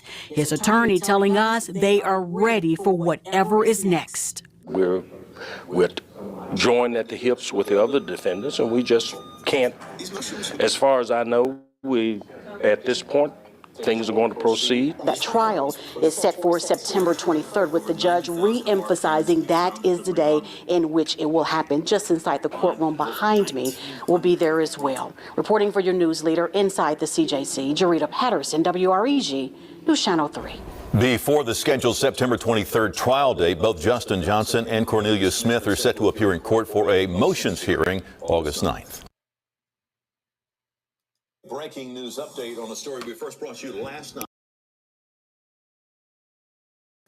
Tonight, the chilling new details of the apparent second assassination attempt on Donald Trump, and the suspect now federally charged. The new body cam, the suspect arrested after fleeing the area of Mr. Trump's West Palm Beach golf course. Cell phone records indicating he'd been lying in wait for nearly 12 hours. A Secret Service agent spotting the rifle in the bushes and opening fire. The agency now saying the suspect never got off a shot, what he allegedly left behind, a semi-automatic rifle with a scope, a digital camera, and backpack.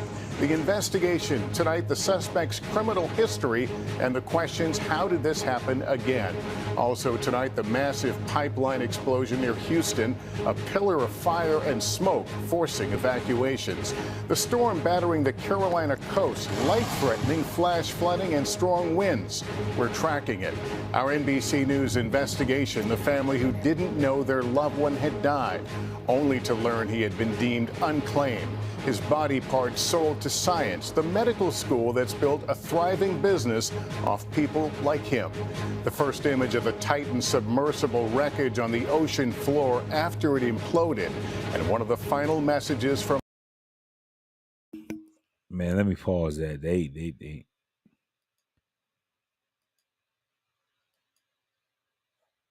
September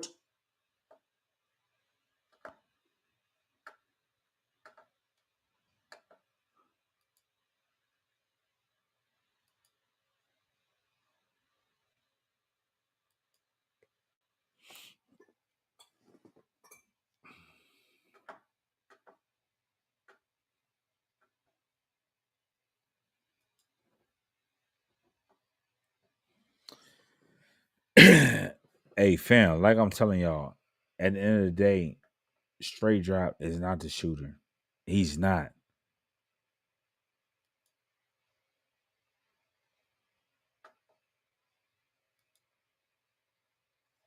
New information into our newsroom regarding the arrest.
I don't know where that video went, man.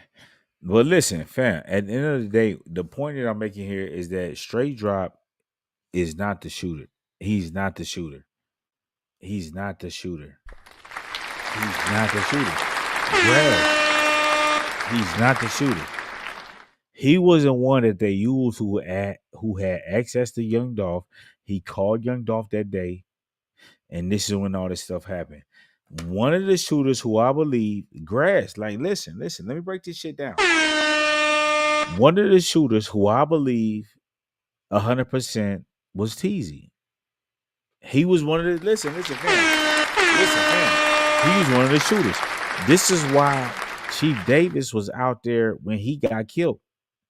When you gonna see a chief come out to a scene like that, you ain't gonna see him. The only time a chief come out is because they know, like, okay, this is tied to this. Let me put eyes on that, because a chief is supposed to have more knowledge and understanding than, you know what I'm saying, regular people. This is why she was out there. So they know that TZ was one of the shooters. Straightdropp is cooperating. I don't know if he cooperated or not. He might not be cooperating, because what y'all got to understand is that Straightdropp, Cornelius Smith, Cornbread, none of them may not be cooperating with the police is what one's got to understand. Yeah. They might not be cooperating at all. What I believe is that either Cornelius Smith was the driver or he was part of the original crew that jacked the Mercedes Benz. What y'all got to remember is that the Covington murder is also involved in the young Dolph killing. I just can't speak on it because my people don't say don't speak on it. So I ain't gonna speak on it. You know what I'm saying? But both of those murders are connected. They listen, they together. And I know what the read is. You see what I'm saying? But I just can't speak on it. I see other bloggers speaking about it, but they don't have I'm like, okay, I hear what they saying, but that ain't what it is. You see what I'm saying? Because I know exactly what's going on. But what y'all got to understand is that the Covington murder and the young Dolph murder is also tied together. Once the trial starts, it should come out because the people in Covington is also cooperating with the Memphis case. You know what I'm saying? The young Dolph case. You know what I mean? So I already, you know what I'm saying? Like, I already know all this shit, right? But it's just certain shit I can't speak on. You know what I'm saying? And I know what the Covington murder, I know how it's involved in the young Dolph murder. You know what I'm saying? But because of the cooperation, I ain't, you know what I'm saying? I don't need to talk about it. You know what I'm saying? But at the end of the day, like, listen, check this out, right? Straightdropp is nothing more than the man that made the call. He is not the shooter. This is why they talking about they telling you they not ready to go to trial. They not.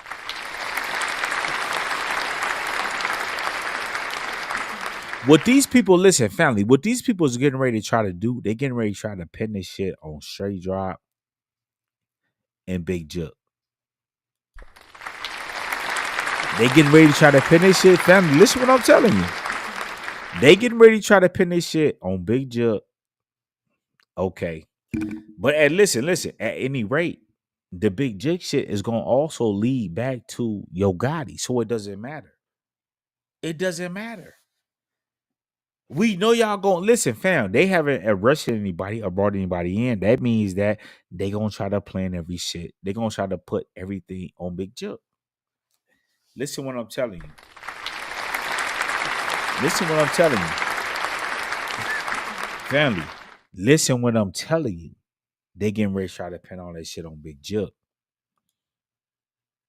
But it don't matter if they pin on Big Juck. If they pin it on Big Juck like they getting ready to try to do, it's gonna go back to Gotti anyway. They not gonna be able to get away, fam. Listen.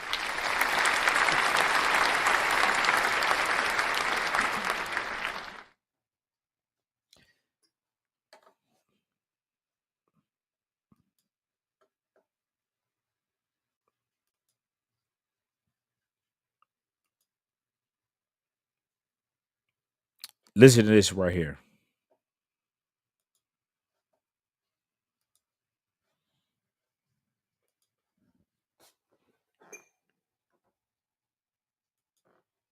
Defendants. His attorney telling us they are ready for whatever is next. We're joined at the hips with the other defendants, and we just can't. As far as I know, at this point, things are going to proceed. As he too was ordered to return with the other 3 defendants. His attorney telling us they are ready for whatever is next. We're joined.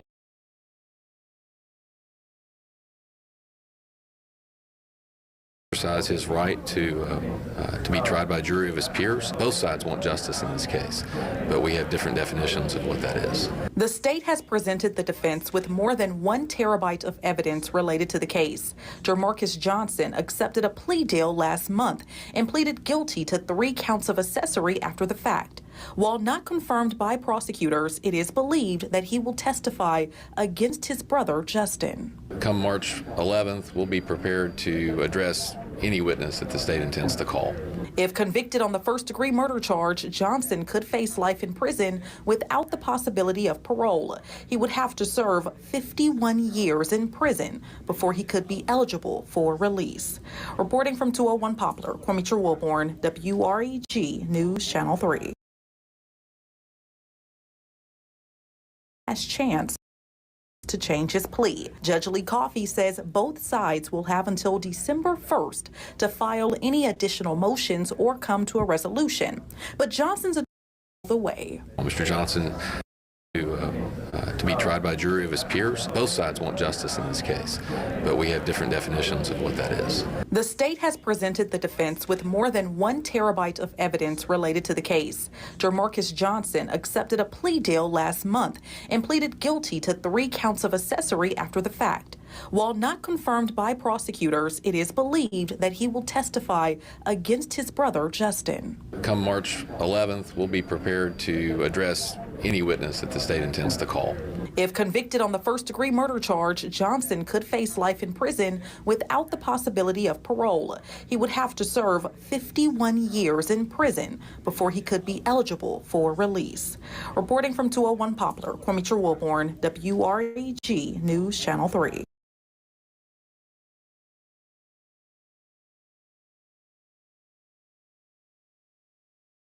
Building your online business? Go to Wix.com and set up your store on a single integrated platform. Add products. Let's pause that for a minute because I got something I want you guys to see.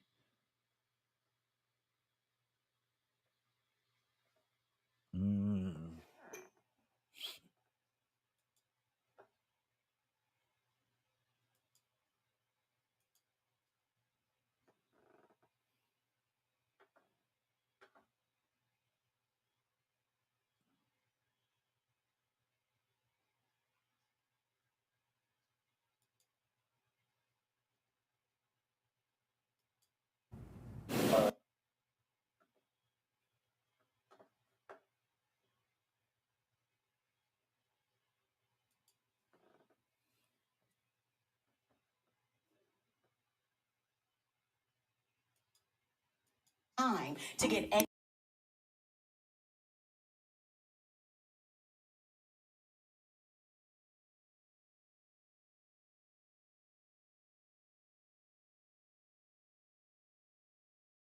Experts in place?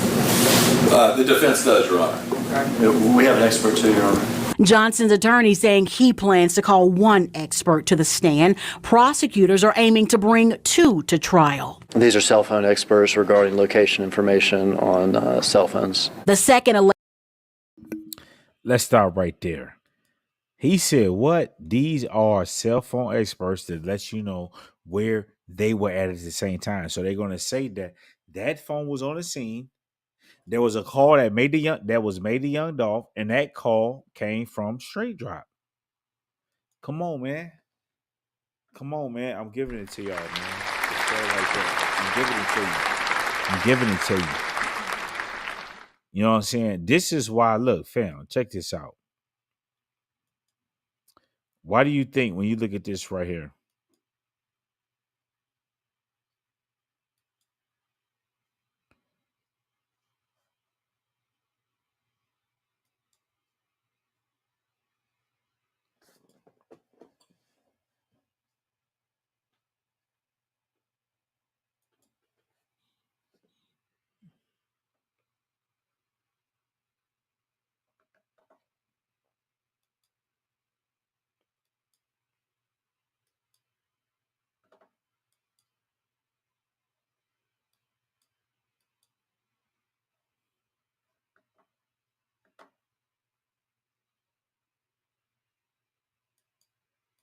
On cell phones. The second alleged gunman was also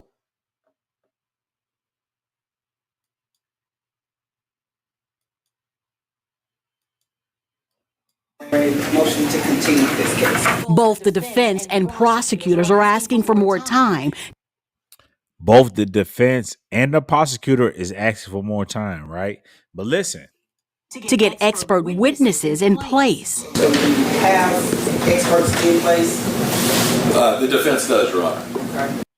So right here, the defense said they got experts in place. Listen to the prosecution. We have an expert too, Your Honor. Johnson's attorney saying he plans to call one expert to the stand. Prosecutors are aiming to bring two to trial. These are cell phone experts regarding location information on. You see what I'm saying? These are what?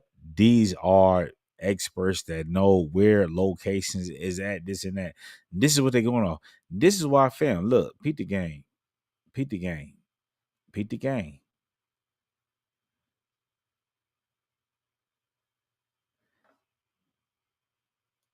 Let me see. Is this it right here? No, hold on. Let me back up. Boom.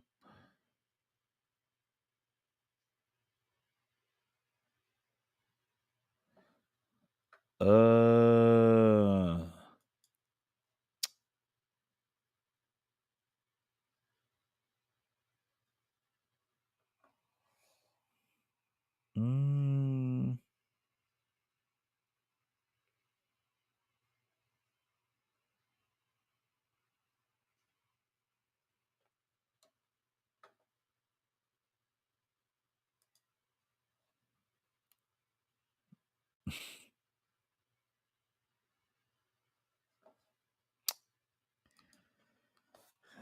Let's see here.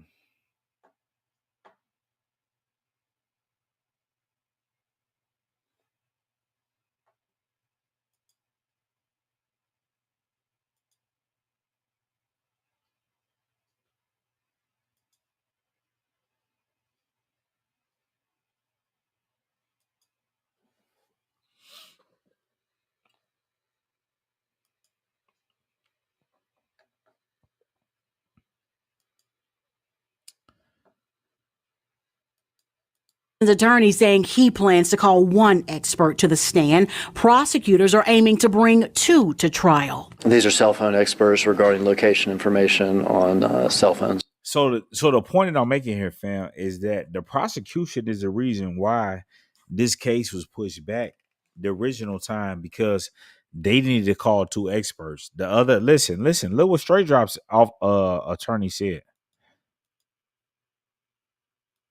To get expert witnesses in place. So do you have experts in place?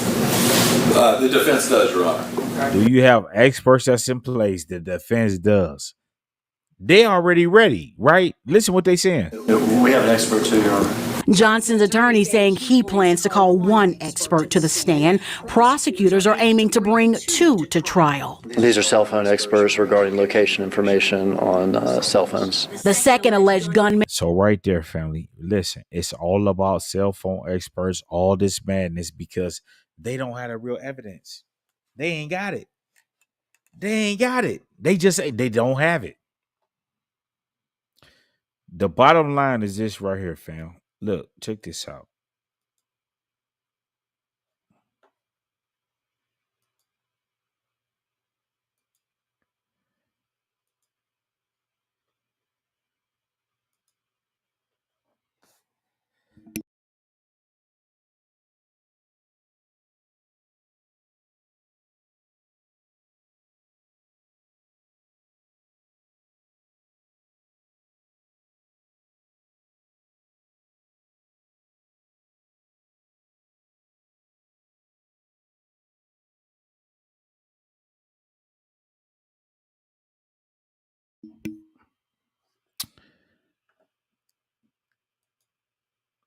So you guys see this right here, right?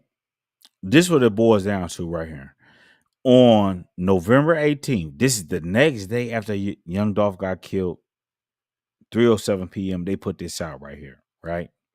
So what you guys got to understand, right? I done the breakdown on this. Go check the credits. This right here is Straightdrop face added on this shooter right here, right? Remember, I already gave y'all this. I gave y'all the breakdown. So what I'm telling y'all is that they don't have Straightdrop. They know that Straightdrop just made the call. He is not the shooter that's right there, but they put Straightdrop face over the shooter because what they're saying is, okay, Straightdrop, if you're not going to talk, then we could just go put it on you because there's nobody else that's going to say that, oh, well, this is not straight drop. I'm the one that's telling you it's not straight drop. They've added his face on there to make it seem like that's actually him that's right there. So if they got to add his face, that means he's not there. Grass. If they got to add his face, it's not there. I gave y'all the breakdown. He's not there. So if he's not there, that means that's not him. So that means that Straight Drop is the fall guy. He called young Dolph. I believe that. Now, it could, like, listen, tomorrow the trial's supposed to start. I don't know. I can't say 100%, but I do believe what my source is telling me. And it's going to come out tomorrow. Young Dolph answered that call from Straight Drop. Straight Drop was calling from his real number and was like, I'm finna pull up woo woo. This is why Maurice is telling you. When young Dolph, he stood to the side to take a phone call and he didn't even see it coming. Because they shot young Dolph through the back way first, and then you had the people that was up front. This is why Mia J is telling you. You placing a few people here, that's not gonna work.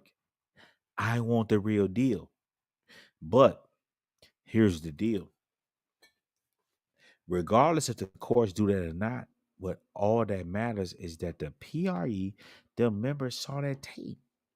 Y'all don't think they saw the tape? Y'all got to remember that young Dolph brother was right there. He was there.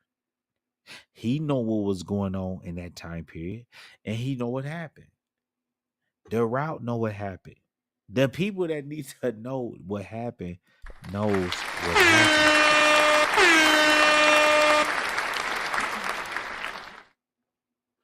So regardless if the court plays true or not, they gonna get the justice. This is why you don't see your boy Teasy. He gone. He out of here. Gone. And I do believe 99% that he was one of the shooters. I do believe that. I do. He was one of the shooters.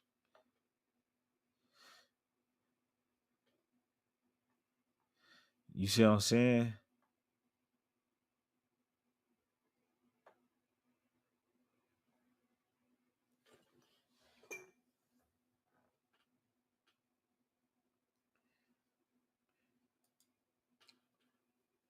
Luddite Gang says they had help with the Scorpio unit and knocking off Dolph.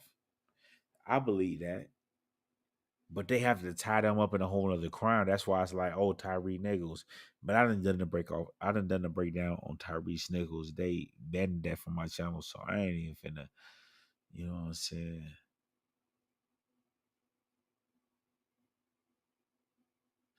Okay, so right here, Remnant of Hip Hop says, even if Drop only made the call, he just as guilty as the shooters. Let him get 51 years. Good. For sure. I'm with all that. But at the same time, Straight Drop is not the shooter. So the question we got to ask Shelby County, who is the real shooters?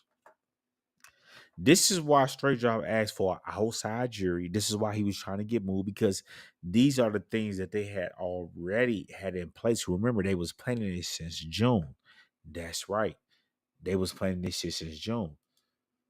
You see what I'm saying? Since June. Since June, they was planning this.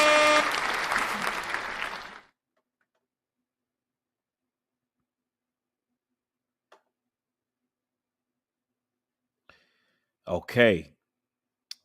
Sarate says the people in front didn't even shoot. They just posted there from the camera. Right. Because listen, fam, this is gonna come out in the trial.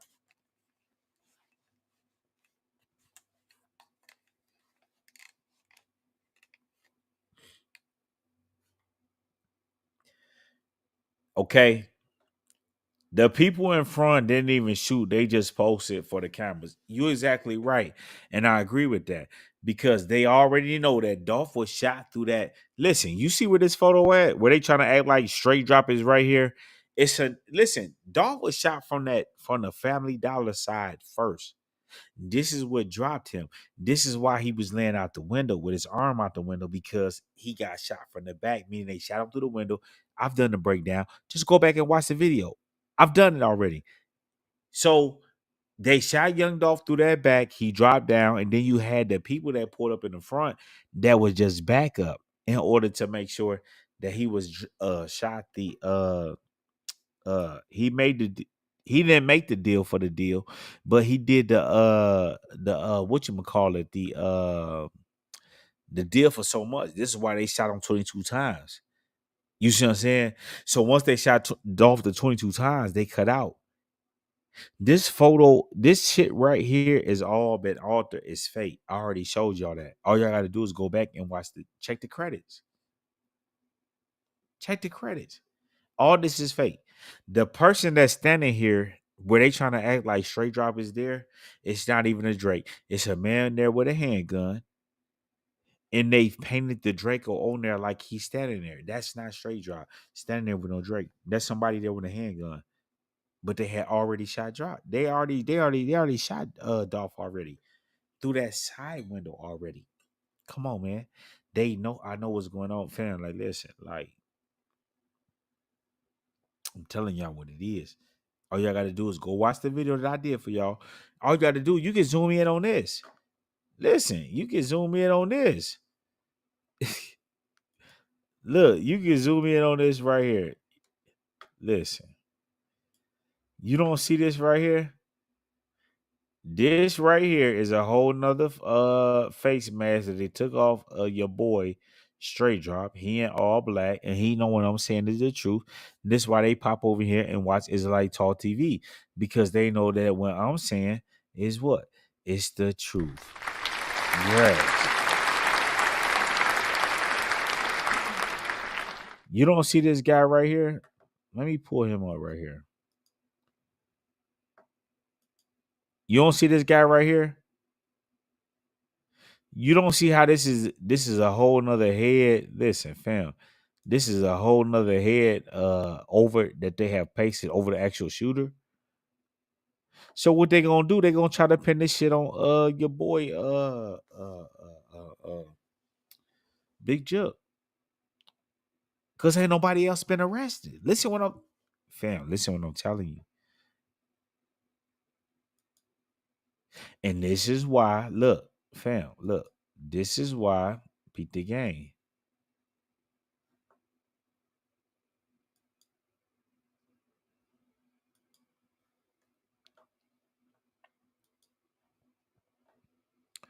Don't y'all see right here? Look, let me blow this shit up for y'all to see.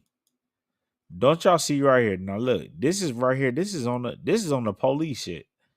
Memphis Police Department, 1827. They dropped it the next day, November 18th, at what? 3:07 p.m.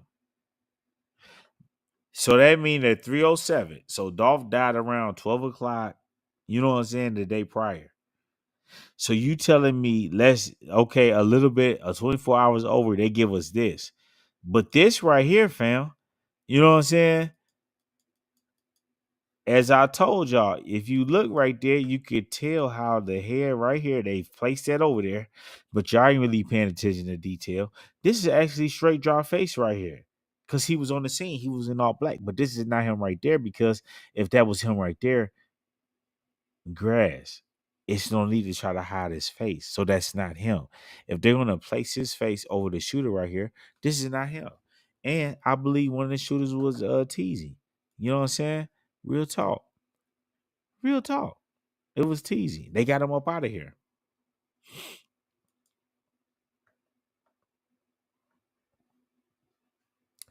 Somebody says, what happened to the fat guy? What happened to the fat guy? Well, once again, like I said, we don't know what the hell going on right here. We don't know who the hell this is standing right here. I believe the other person in the pro bash shop is not your boy Cornelius Smith, but rather it's your boy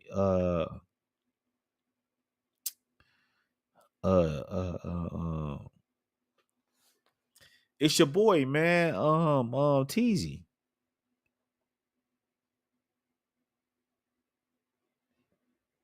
That's why they looked out for him, and that's why Chief Davis was out there, because like, oh, he was one of the shooters. They looked out for him. Come on, man. And listen, it don't even matter. Like, look, fam, let me tell y'all something.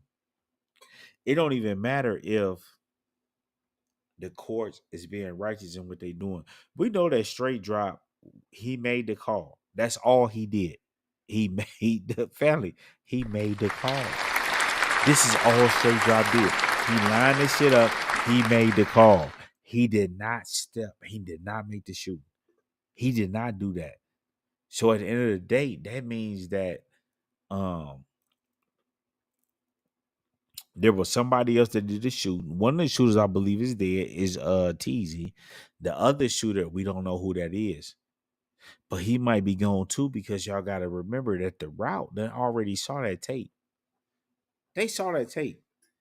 Fam, they saw that tape.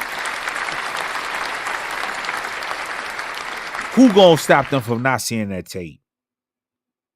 Fam, if that's Dolph land. If that's Dolph land.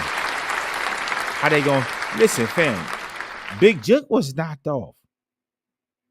If Wands is gonna take the chance to knock Big Jook off, that's telling you that what? If you involved, we need to know who involved and what we knocking you off. Grass. Come on, man.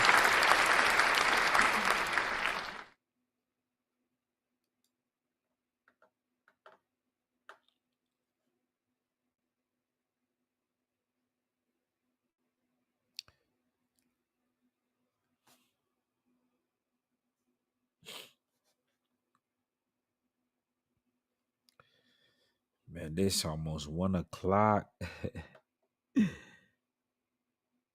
I've been up all night, fam. So y'all bear with me. But I'm giving y'all the sauce, though. I'm giving y'all the sauce, man. I already know what it is. Straightdropp is a fall guy. They don't have no. They listen, fam. In my opinion, the only person they got is Jamarcus Johnson, and Jamarcus Johnson was given a script. Straightdropp, all he did was call Young Dolph. He did not do the shooting. He did not do the shooting. You heard what Paul said. Who in they fam? Listen, who in their right mind? These are multi-millionaires. You dealing with top tier thinkers. Who in the hell is gonna tell Straightdropp, hey man, go on the drill, call Young Dolph with your regular phone? You know what I'm saying? This is why Paul said what? It's the same phone that was on the scene. So who the hell goes out to plan all this shit and then Straightdropp? No, Straightdropp, he listen, fam. This is why I'm back to cover this shit. Straightdropp ain't did nothing but call Young Dolph. That's all he did. He's not the shooter. Because if he was the shooter, it's no need for them to try to paste Young Straightdropp face over that. And this is why. Grass. This is why Mia J is saying that's not gonna work. You just putting people, because you can put people in a few places. What she say? Let me bag it up. Let me bag it up.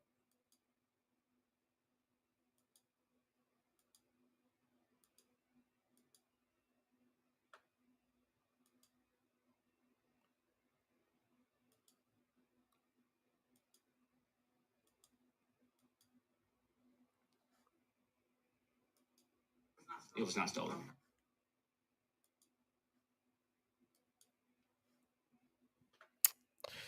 What y'all think about this, man? Like, I'm giving it to y'all, man. Like, Straightdropp is not the shooter, man. He's not the shooter. And they not gonna be they trying to pin the shit on him because they don't have the shooter. They don't have the shooter. They don't. They ain't got it. That they don't have.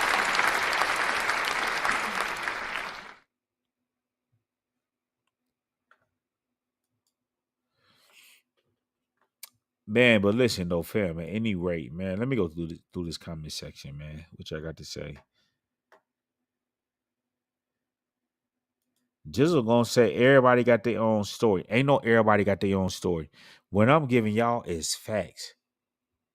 Y'all telling me, listen, fam, listen. Y'all telling me that Straightdropp went and did this drill with his regular phone. It don't happen like that. No, it didn't happen. He called young Dolph from his phone. It's the same phone that Jamarcus held up to get to the probation officer. So when one's got to understand, when they call Straightdropp, they already know it's going back to Jamarcus Johnson and wherever the hell he at, because these cell phones, like, fam, listen, they can track you through these cell phones. They already know where the fuck Jamarcus Johnson was at. So you telling me that Jamarcus Johnson is there? They get there, he's not there. They already know. So either he working with the police or they just watched him. It's one of the two. But I'm gonna call him the glue because he's the glue to everything. Come on, man. Come on, man. Straightdropp, listen. Straightdropp got fair shit going on, but Straightdropp, I'm not gonna say he cooperated with the police. I'm not saying that. I'm not saying that Straightdropp, because Straightdropp dropped no statements. He letting you know no statements, because if you don't speak, they gotta let you go. This is why he asked for outside jury. Come on, man. I'm giving it to you. Young Dolph's last call was from Straightdropp. You ain't heard Mia J come on and say she was talking to Dolph. You listen. I don't give a fuck if they talking about some illegal shit. They ain't got to come on and say we was talking about some illegal shit. The phone company, when it tracks the phone number, it knows that it came from this spot. So whoever was talking to young Dolph when he died, they could have been took around the world to all these other different platforms and interviews and, hey, let's do an interview. Let's do this and that. You ain't heard that. You ain't heard from Keeglot. You ain't heard from Mia J. You ain't heard it from none of the PRU members. What that mean? It was Straightdropp that called him. And I'm giving it to y'all.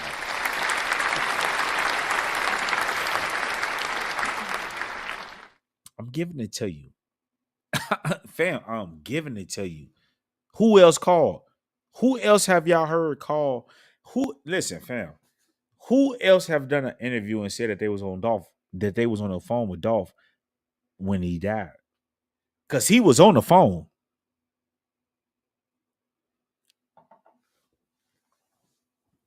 But it's like my sources say it was Straightdropp. And so Straightdropp called young Dolph, as I showed y'all. He was in a picture with him. And when young Dolph stepped back from there, they shot him through that back window. And then you had reinforcements that came up top that shot him to make sure that he was shot 21 times because he said, fuck the 22 mil or whatever they was offering him. Straight like that. It's straight like that. So they don't have the shooters, and they're getting ready to try to pin this shit on Straightdropp, which I do believe Straightdropp should do life in prison because he is involved in the killing of young Dolph. But at the end of the day, who are the real shooters? Is what one's got to understand. And if y'all been following Israelite Talk TV, I done broke this shit down already. Real talk. Real talk. I've given it to y'all.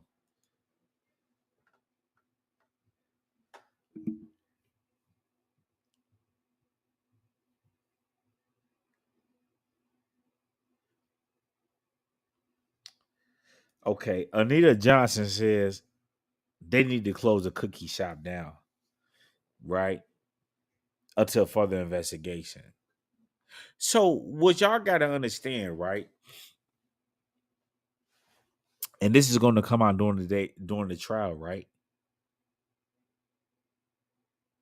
The problem that's going on with the cookie shop is that there was in my opinion, I can't 100% confirm this and say this is what it is.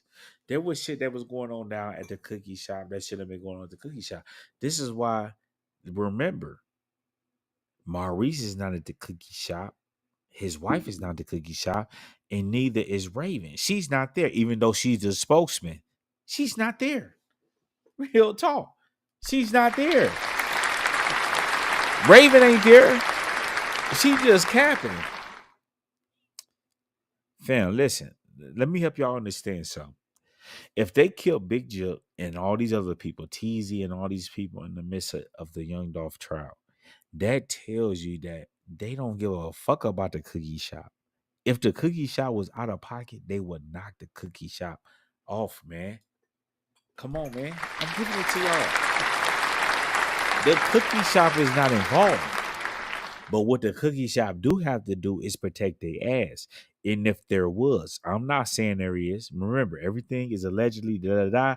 If there was illegal shit that's going on, remember, Maurice wasn't there, the mama wasn't there, and neither was the cookie lady. They got to push whatever story that the feds tell them to push. But y'all don't grasp that. And I'm giving it to y'all. I'm giving it to y'all. Real talk.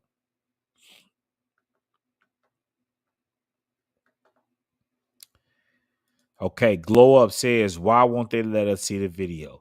The reason why they see where Memphis police fucked up at, and I'm finna give it to y'all. Where they fucked up at is they should have just gave us the video because they already had. And it's getting ready. The trial's supposed to start tomorrow. It's gonna come out. But listen, they saying that Straightdropp is the one that called Young Dolph. So they know that he was the last person to call Young Dolph.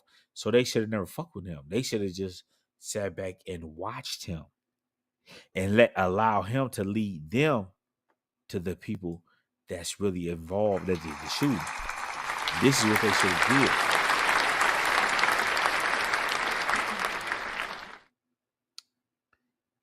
Everything, listen, let me explain something to y'all. And this is what y'all got to grasp. Everything in that area, the Shell gas station, the place across the street, the Family Dollar, all these people, what is stopping the route members from getting that tape?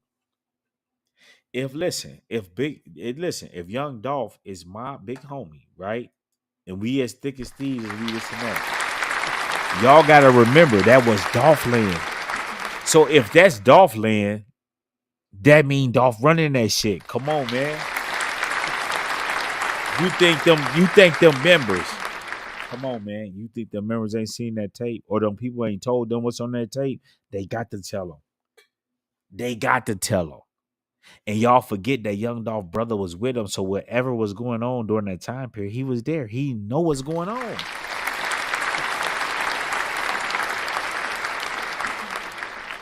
Come on, man. It was Straightdropp. Straightdropp made the call. And when Dolph stepped out of that back, they laid him down, man. That's what happened. And it don't even matter. Listen, fam. Remember the cookie lady told you, oh, the police didn't know how to work the video. My dad had to show them. I believe that the route had access to that video. I believe they saw that video. They know what's going on. This is why this shit's so fucked up down in Memphis, because people done saw that tape. Dolph was a multi-millionaire, fam. He was a multi-millionaire. They call that Dolph land. They call that what? Dolph land.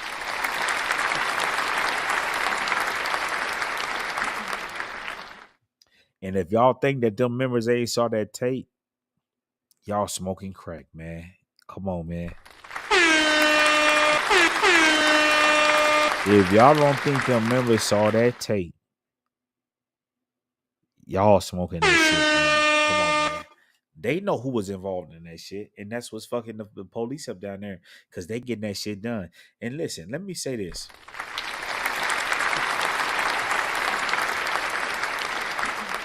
Regardless who it is down there in Memphis that's scoring, all I'm gonna say is, y'all, when you look at Young Dolph, his name is going down in the books. He one of the realest. I respect the PRE than I respect more than the outlaws and people like Tupac, because Gaddafi and none of them, they ain't right. Glock now, Kenny Money, you know what I'm saying? Them goons, Big Moochie Great now, they standing on that shit, man. Come on, man. They standing on that shit. The outlaws ain't ride for Tupac when he died, did they? No, they didn't. They ain't ride. They ain't ride for Pac when he died, man. Pac birthday just, man, listen. They ain't ride for Pac like that. Real talk. Them PRE members. Now, we're not going to say that the PRE members is putting in all this work, but all we can say is behind Dolph, there's a lot of bodies that have dropped in Memphis. They're getting that shit done. Y'all better quit playing. They getting that shit done. That's a real boss, man. Come on, man. Anita Johnson says, is the trial going to be on TV? Probably not. See, what y'all got to remember, right? And I'm giving it to y'all. Mia J, the family of Young Dolph, all these people, they listen, fam, they got to show the tape. They know what really happened. Straightdropp made that call. He was on the scene, but he was not the shooter. So what these listen, this is what these fools did down in Memphis. They just locked up Straightdropp, Cornelius Smith, and all these people because just to give you guys something. We gotta give the people something. This is a high profile murder. We gotta give you something. We gotta lock up Straightdropp. We gotta lock up Cornelius Smith. This is why Jenny from the block said when she asked, I done the video, or do they come up together? No, they come up together, but they not together because why? Cornelius Smith, listen. Fam, listen. All they got is Cornelius Smith fingerprints in the car. That does not mean that he was on the Young Dolph scene and doesn't shoot. The Covenant shooting is also involved in the Young Dolph's killing. I can't speak on that, so I'm not gonna speak on it. But at the end of the day, y'all gotta remember that they know that all this shit is tied together. And they can't speak on this shit. I can't speak on it. But the Memphis Police Department know what's going on. So what they trying to do, they trying to pin everything on Straightdropp, even though they know Straightdropp is involved, but he's not the shooter. And I keep telling y'all, and I'm gonna tell y'all again, Straightdropp is what? He's not the shooter. He's not the shooter. He's not the shooter. And as simple as that.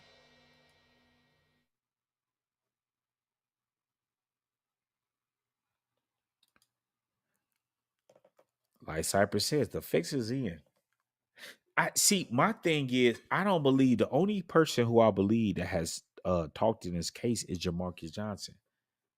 And see, Jamarcus Johnson led them to your boy Hernandez Govan. And Hernandez Govan, they know him. They know I know what's going on. Listen. That's what's led them to Hernandez Govan. But this is why, listen, fam, remember this right here?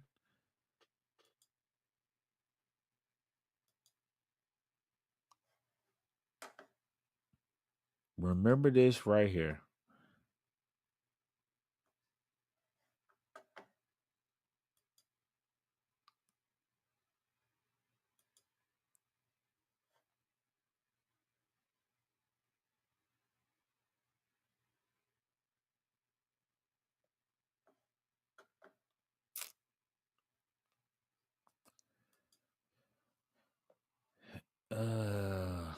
I'm trying to find that article.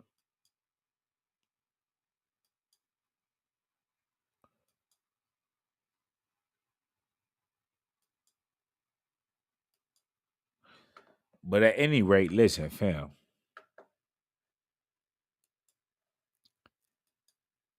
This is why they trying to bring in all these witnesses and do all this shit because they already know that Straightdropp, he made the call. This is why Mia J said, just because you can place people in these spots right here or there does not mean we want justice. We don't know what the truth is. Because they know that Straightdropp called Young Dolph. That's the last phone call. And I believe that. I do. I believe that. I believe what my source is telling me is true.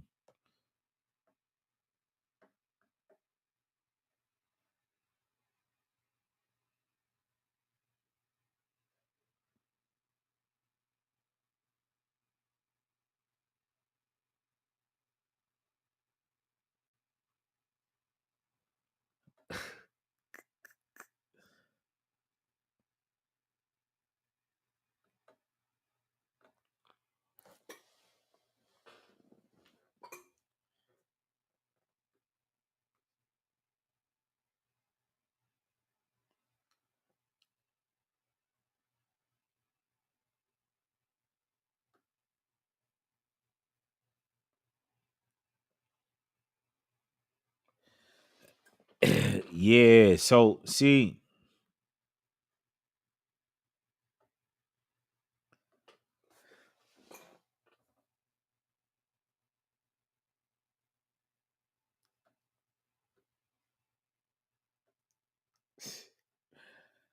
man, y'all going in.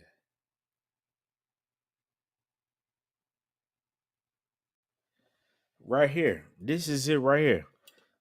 This trial of Straightdropp is going to be a mockery. There's still some missing pieces. Yeah, they gonna try to blame this shit on Straightdropp because they listen, fam. They can prove that Straightdropp called young Dolph. They know that his phone was on the scene. This is why Pauline is saying, "Oh, we're going to get 2 cell phone experts to show." So if they can't get the people that's actually involved, they're just gonna blame it on Straightdropp. This is what's going on, and this is why Big Jig was taken out because they're gonna blame this shit on Big Chuck, but it's still going back to Gotti. At the end of the day, it don't matter. Y'all can blame this shit on Big Chuck, but it's still going back to Gotti. This is why they won't tell you what the motive is. When they was asked, "Will y'all tell us what we want?" Well, we're not gonna tell you what it is, but it'll come out right because it's what everybody already knows. Come on, man. Like, listen, I'm giving it, fam. I'm giving it to y'all. I'm giving it to y'all.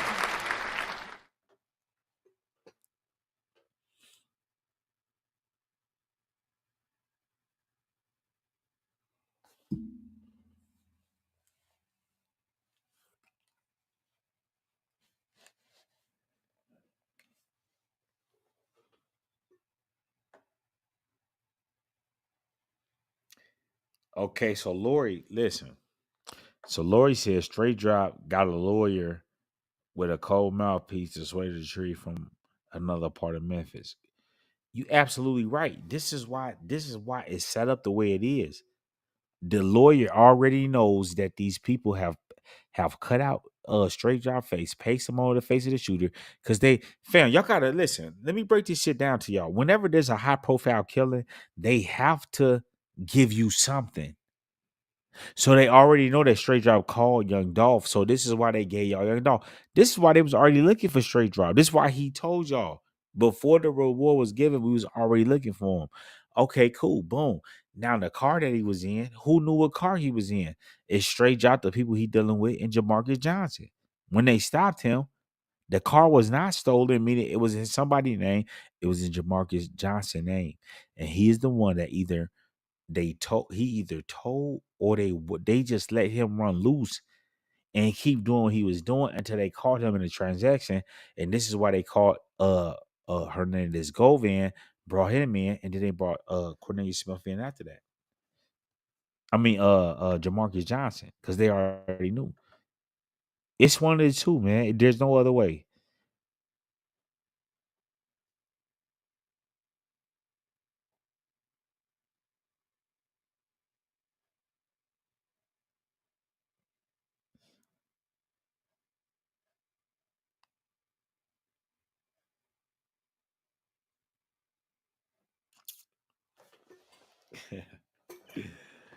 Oh my goodness.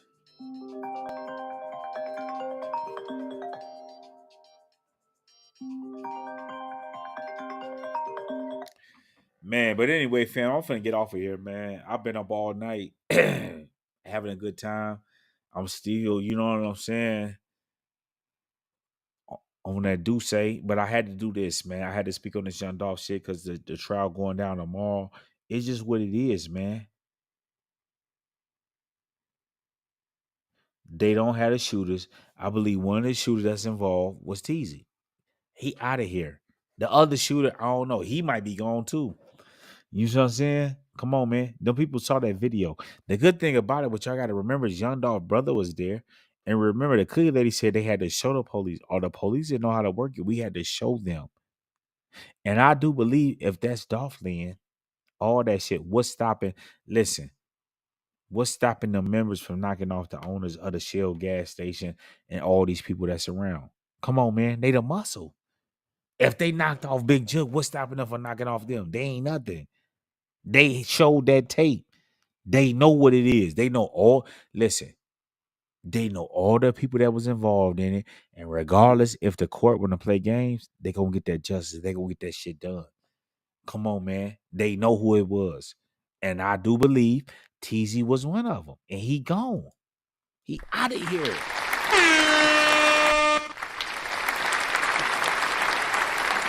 He out of here. You know what I'm saying?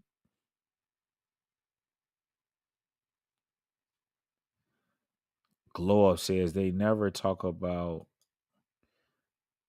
the black car that sped off with the white Mercedes Benz. I already did a breakdown on this.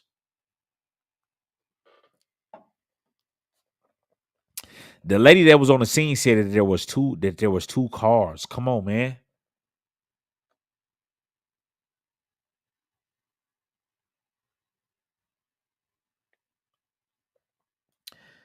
Paula says so. The Dark Child is going to be a clown show. Everybody in the courtroom will be in on the deception. Most definitely, they know what it is.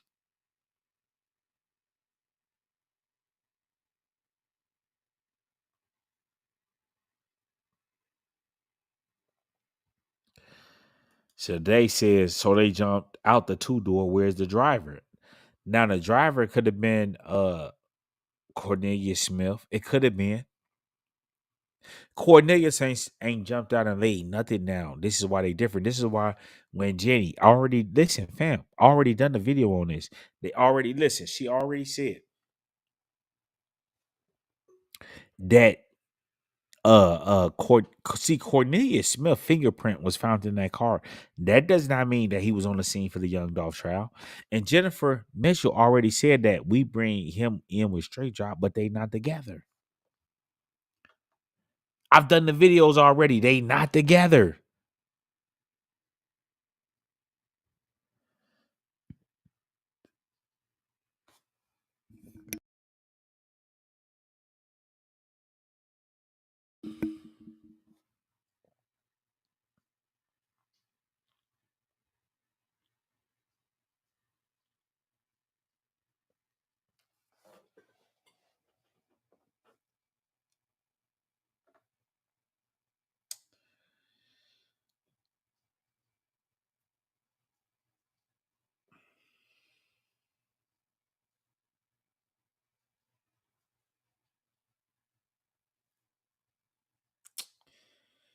Man, listen, at any rate, man, I just gave it to y'all, man. Straightdropp, listen, Straightdropp is a fall guy. I've been in the video on that.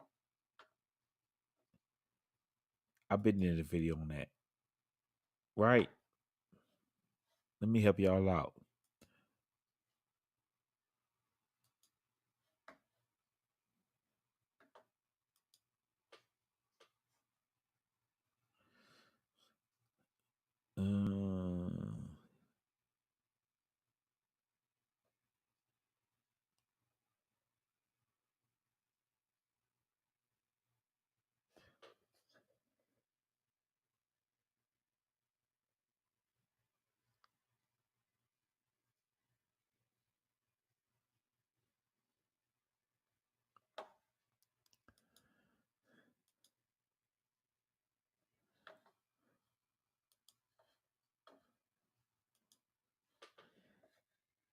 Right here, fam. Listen, peep this out.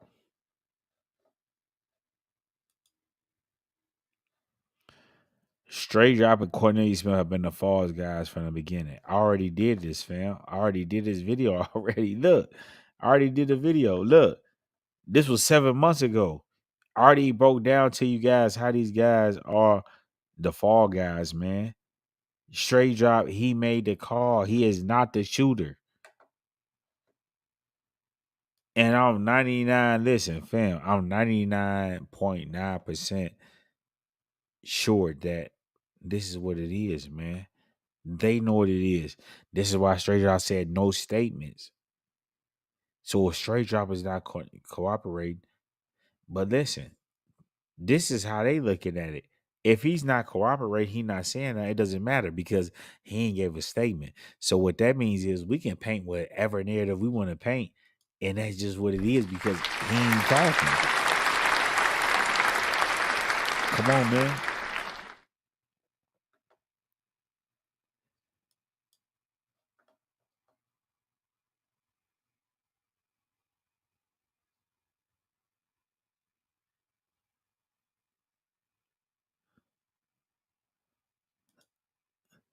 Glow Up says, "Can you play the court live on your channel?" Yeah, I'm gonna try to get all that set up and make sure we ready to go tomorrow for the trial.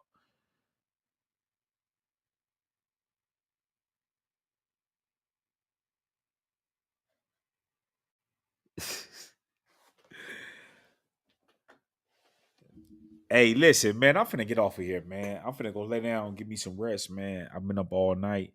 You know what I'm saying? And I'm with Glow Up. I'm gonna try to get the trial going in the morning whenever they start. If they start, you know what I'm saying? It's going down. But anyway, man, y'all stay safe out there. And we will be covering the young Dolph case. Make sure y'all subscribe to the channel. Make sure y'all hit the like button on the way out.